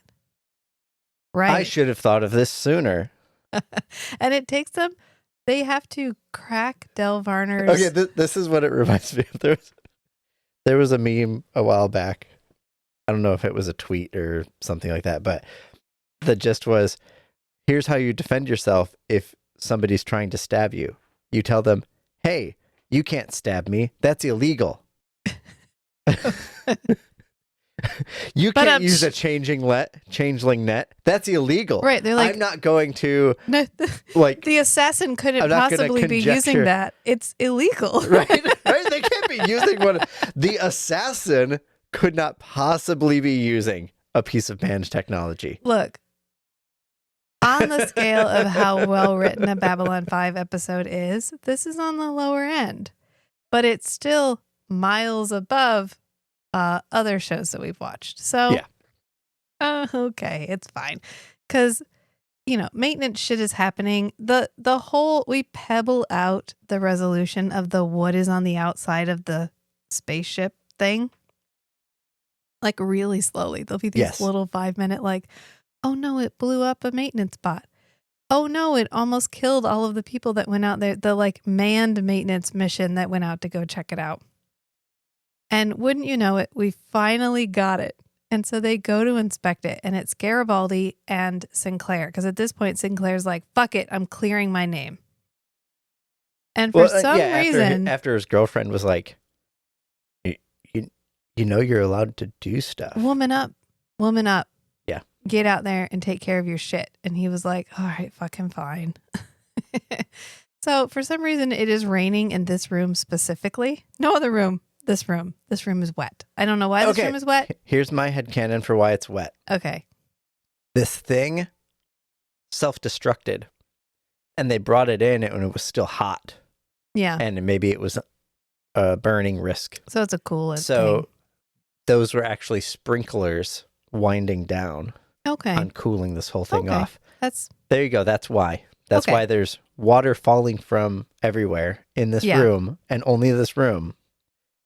Because it's a fire suppression system. Okay. Go. All right. And we get the like, what is it? Well, it's a 1-person transport, short range. And they're like, oh, it must have come from a ship. Like another ship must have brought it here. And they're like, yeah, otherwise there'd be a ship out there with nobody in it. it could have been a remora on a shark of a vessel. Oh, but It could unless it didn't could have any been there without the other ship knowing. Unless it the didn't whole have any time. oxygen reclamation, because the smaller ships in this do not. So it's not like Star Trek where no matter what size the ship is, there's always infinite amounts of atmosphere. They have you couldn't cling to the outside of a ship indefinitely. You would run out of oxygen. Right.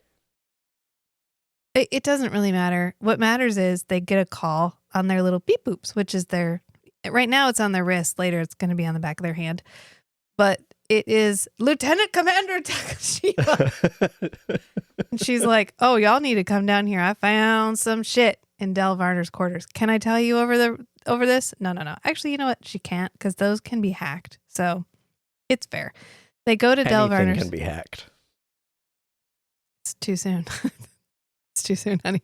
So they go to Del Varner's quarters, and she's like, oh my God, you guys, we cracked his code, and he's totally like a bad guy. And they're like, what? What? They had his like criminal record, right? But now they have access to his personal documents. Yeah. And he stopped and got a changeling net, and they're all like, oh, right. A changeling net. That explains so much. And Garibaldi goes, but I thought those were outlawed. They can't How use could that. the criminal be doing something illegal? That's against the law. That's like a step too far, man. But not only are they illegal, they're like fucking dangerous. They're really, really unstable, and they give off a lot of energy, so they give you like insta cancer, so you can't use them. They're like, it's suicide. Okay, well. One, it's like mental instability too, besides like other health risks. It makes you mad. They're like, oh, but good news is it puts off a lot of energy, so we can probably track it inside the station. So then they beep boop, they run up to the command and control center, and now they're all armored up. They're wearing like extra puffy jackets, and then these big phaser, not phaser things. Boom boom sticks. The gun change is honestly the best change, because they were like, we're sci-fi. They have to look like sci-fi weapons. And then they were like, actually, can we just make them look like guns? And they were like, yeah, we can just make them look like guns. Way better. But at this point, they're like, I don't know. They're weird shoot looking things, and they sound like Nerf guns. They literally go bloop, bloop, bloop every time they shoot. You want to know what they look like? I've been seeing ads a bunch online. I don't know why I'm getting these ads, but for drone flutes. And it looks like... I've never gotten one. Now I'm gonna, but I've never before.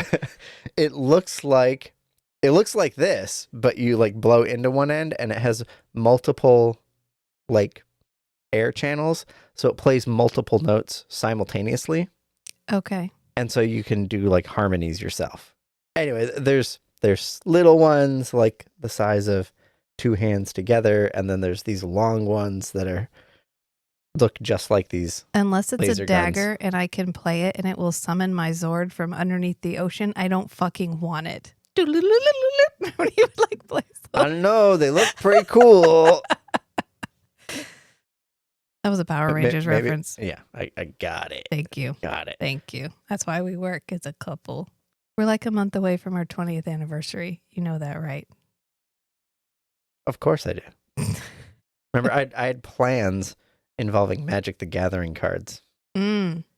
Does it weird me out that we've been together that long? A little bit. I don't know how I'm 20 years old and I've been with somebody for 20 years. Fucking weird, and man. that's only been half my life. The math ain't mathin'. I know. So they run up to the command and control center, and he's like, "Turn on that tracking system. Make sure you cancel out. Can we recalibrate the external sensors to detect things inside the station?" I had a whole rant about this while we were watching it. Yeah, because I'm just imagining the technicians being like, "Has he not been reading the memos? He has not. Was he not paying attention? No. During my tech demo, like a month ago, where I explained that, yeah, we've actually been using the external sensors to map the internals of the station and monitor construction status. And yeah, we're totally ready to, like, we've been doing this for months. And he just told us to do it like it's a new idea he just had. God damn it. Why can't we make him listen? No, there's just an internal understanding that you just let Sinclair tell you what to do and you go, okay. It's like when, like, Picard on the Enterprise says, oh, do these 3 complicated things in the engine room. And then the engineers are like, stay in your fucking lane, Picard. No, he usually just tells Geordi, like, can we do this? And he's like, yeah, no, I'll figure it out. This is a very non-technical manager stepping in to make sure that the audience is aware of what's happening. And he's heard some buzzwords. Yeah. Can we select to make sure we're not looking at the solar arrays? Yeah, no, I think we can probably do that, Sinclair. We talked about this last week. I can create a GUI in Visual Basic to enhance the image. Anyway, what matters is that they track this guy to Red 7, which the whole space station is divided up into colors and numbers. Yep. And I don't know if they had I'm sure they had this codified. I have watched this many times. I couldn't tell you. It may not be codified yet. Yeah. Well, they go. Probably they're like, when the physicist guy was like, hey, I ran the math. Yeah. And these are the speeds, the rotational speeds that each section of the station should be rotating at for what you've stated in the show as what's happening. And also, here's a whole coordinate system that you can use to consistently reference to every single room in the station. You might want to update that. I'll make the thing for you. Yeah. So they go down to Red 7, just the 2 of them, just Garibaldi and Sinclair. Are there other people on this ship who are capable of enforcing security? Yes. Do they follow them? No. In fact, at one point they go, call security. And it literally is Garibaldi looking around and going, call security. And Matt goes, you are security. That's you. But it's like super misty in Red 7. I don't know what's happening down here, but maybe it's still under construction. There's mist. There's lots of random columns. Well, when you're doing environmental control and you have to control humidity and temperature and things in one area, it means you need to vary the temperature and humidity and things in other areas. So maybe there's all these like uninhabited spaces that are just mechanical space or, and hallways, holiday decor storage, whatever. Yeah. And also it's like a heat sink or humidity sink. Like if you need to move moist air out of the living space, you throw it over here. You got to move it somewhere. Yeah. I hope this place is uninhabited because at one point we throw a guy against a wall and he gets electrocuted. That does not feel like OSHA compliant. Maybe that's because of all the moisture in the air. Well, shit happens. There's firing. Garibaldi gets shot. They're chasing this guy around. He appears. Garibaldi gets dragged somewhere. Then we're in a space that has the wrong atmosphere. And then Sinclair's mask gets stolen. And then Delenn pops up out of nowhere and carries Garibaldi out and gets them out. And then Sinclair ends up getting into a fisticuffs fight with the assassin. Yep. And as he's banging him around, the assassin's face is changing into a bunch of different people. And luckily, they took a floating camera because the Vorlon fleet pops out of hyperspace. Boom, boom. And is not like, a transport. No, a whole bunch of it's a whole big convoy. fucking fleet. Yeah, they hand over the Sheridan or God, 5. hand over Sinclair, or we're gonna boom boom stick, or we're gonna make with the blowing you up thing. And they're like, oh, what is it? No, Lieutenant Commander Takashima says, relay that video. Tell them to get stuffed. Relay the video. Activate the defensive grid, which is like 2 guns. They're like, pew, pew, pew. And the Vorlons are like, yeah, we're gonna just destroy you. It's fine. It's fine. And then, meanwhile, they're getting it patched through. They do. It takes them longer to patch, like to literally send a video signal than it does to recalibrate the sensors. But it's fine. It doesn't matter because meanwhile, Sheridan, 6, Sinclair, Sinclair throws the assassin up against the wall, and which maybe it's a reaction between the highly unstable changeling net and the obviously like electrical array thing that's happening here. Yeah. So maybe that wouldn't have happened to everybody, but it happens to this guy. Maybe the electricity came from the changeling net, not from the station's electrical system. Yeah, and maybe, but bum, it's a Minbari guy. And he has a more aggressive looking crest thing, which we'll learn later means he's in the warrior caste. And he also has like special facial markings. It doesn't matter. He throws him down to the ground and the guy goes, "You have a hole in your mind." And then he breaks his wrist.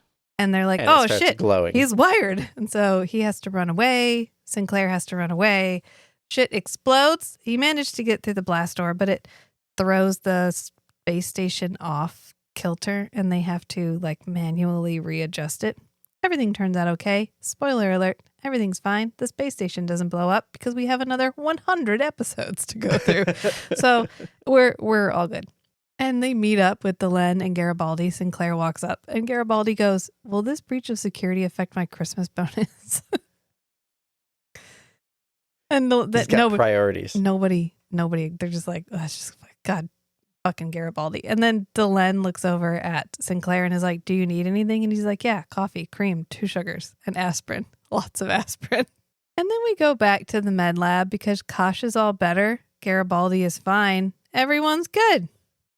Yay! And it turns out Carolyn was the master behind the scenes saving the day, because she provoked Sinclair to get a fucking spine, and then she provoked Delenn into doing something, getting a fucking spine.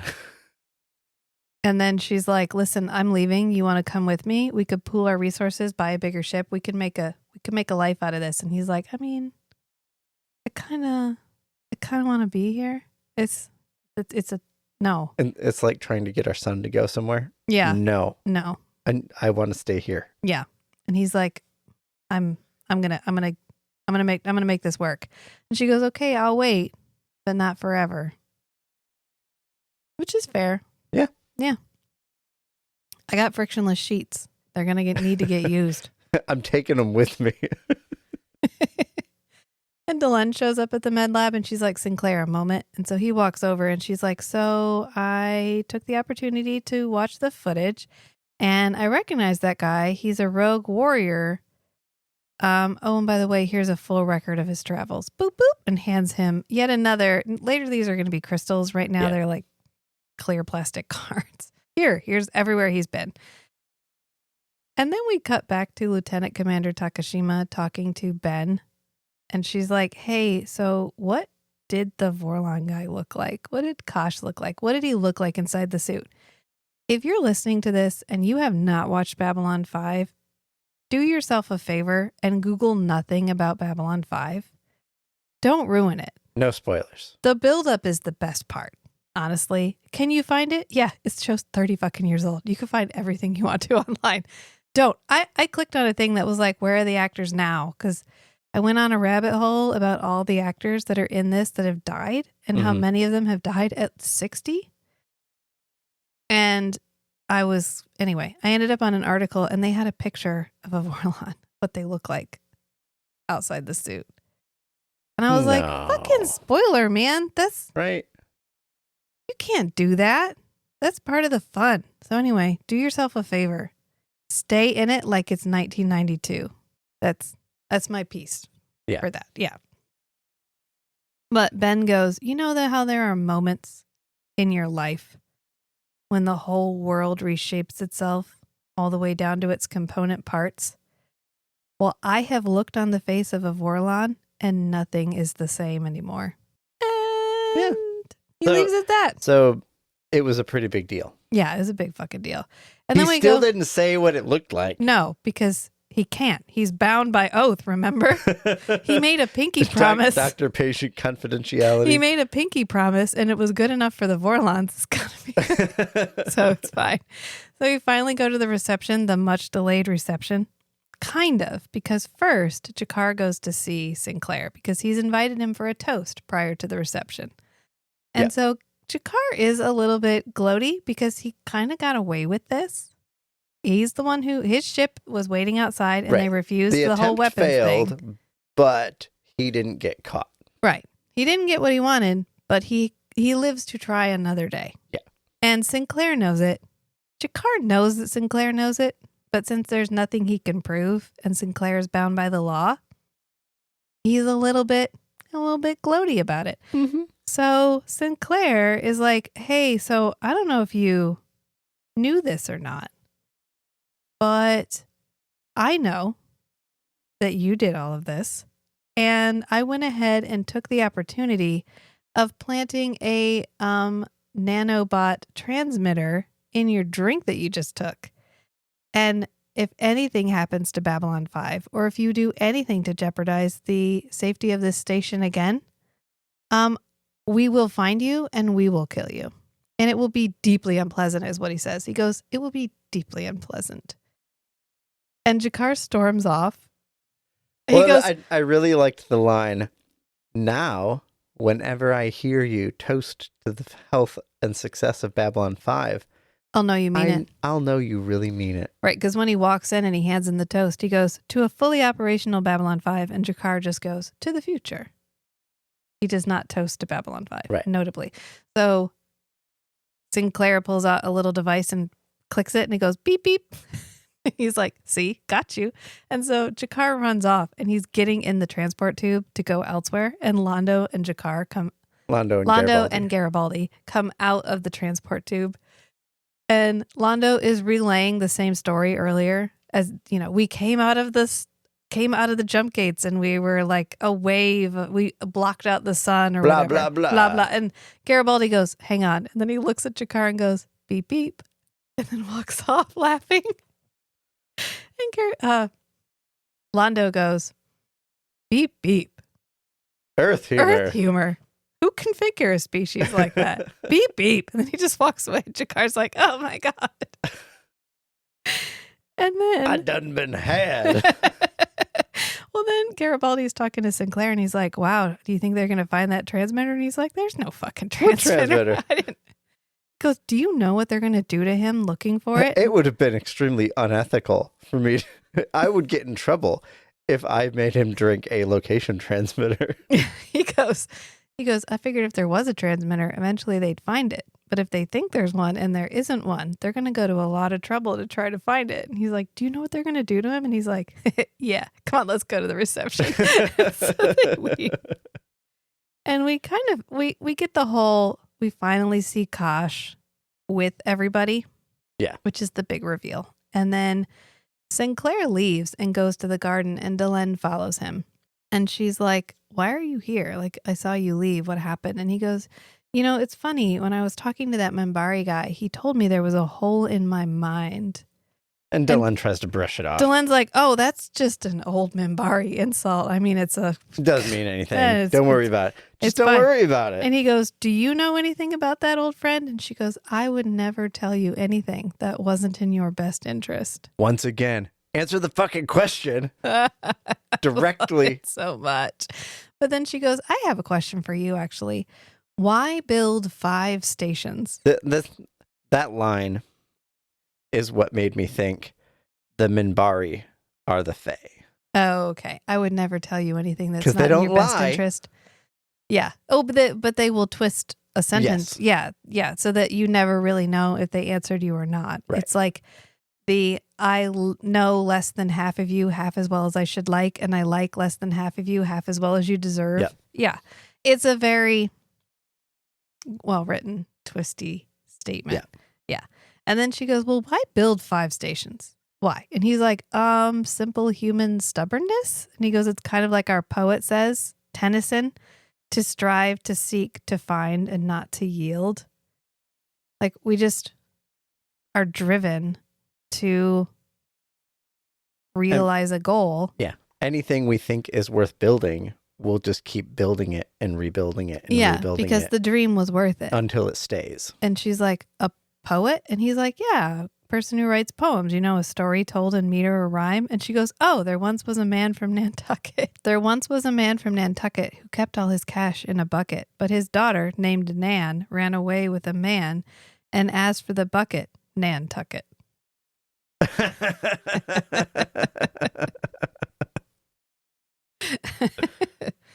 Yeah, the Tennyson poem is Ulysses. Oh, okay. Yeah. Which is real long. Is that the book? There was a book called Ulysses that I started reading. No, it's a poem, and it's like I don't know, it's Tennyson. We are not now that strength which in old days moved earth and heaven. That which we are, one equal temper of heroic hearts, made weak by time and fate, but strong in will, to strive, to seek, to find, and not to yield. It's a good poem. Mm-hmm. It's actually not that long, but anyway, it's funny that we went from this very serious moment to, oh, there once was a man from Nantucket. Oh, have you been talking to Garibaldi? And she goes, oh my God, how did you know? Notably, my favorite running gag with Garibaldi is that he's constantly asking people back to his room to see his favorite thing in the universe. No, his second favorite thing. But then he goes, in the all universe. right, my second favorite thing, which it turns out is Duck Dodgers, a cartoon. And then we have Lieutenant Commander Takushima standing in the window. I have to say it like that every single. I won't from here on. You're not going to get a chance again. I know, exactly. So she's standing in the window and she's basically like, Babylon 5 is open for business. And then we blah, blah, blah, blah. It's the end. That's the end of the episode. So it's just kind of an establishing. Actually, we establish a lot of plot that's going to get brought up again. Right. In this 1 hour and a half. A lot of world building, a lot of plot hooks. Yeah. I think Londo is the character who is in almost every single episode. I don't think there is ever an episode without Londo. So I hope you like him because you're going to see him a lot. He's my favorite character. He has my favorite character arc. Mm-hmm. Because he's just a good dude who is in a society that values appearance and politics and advancement and excess. Right. And he was always a little too... what do they call him? Deeply feeling. Yeah. He's too much of an IP, an intuitive person. Well, he got shunted off to Babylon 5 because... He always cared too much. Yeah, well, being a ambassador is a dead-end job, effectively, for him. Yeah, in the Centauri Because they have Republic. an emperor, who is head of the empire, and he has like his group of sycophants, his group of whatever, court officials. Yeah. And that's where the advancement is. And he is in the middle of nowhere, literally in the middle of neutral space, like way out in a backwater, as the ambassador whose job it is to brown nose to Earth Alliance. Mm-hmm. It's a big fuck you to him is what it is. But he can't not do it because he'd lose everything. Right. Anyway, this was good. I'm really excited about doing this with you. Yeah. And I'm really excited about once we get enough episodes under our belt, we can start referencing the things that have popped up in previous episodes without having to make beeping sounds. And I'm also excited for when I'm not going to mess up the name of the commander of Babylon 5. 7.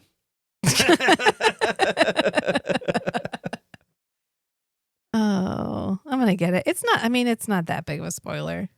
There's a different commander by the time we get to season 2. Yeah. And they both start with S. So I've watched Forever Night like 17 times per episode. I still fucked up everybody's names. I'm sorry. You're here. Hello. Welcome. This is our podcast. It is who we are. So I think we'll just leave it at that. Sounds good. So until next time, friends. We need a sign off. Yeah, we need a sign off for this one. Maybe something like a play on The Last Best Hope for Peace, but rewritten for podcast stuff. We live for the one. We die for the one. Until next time, friends. Bye. Bye.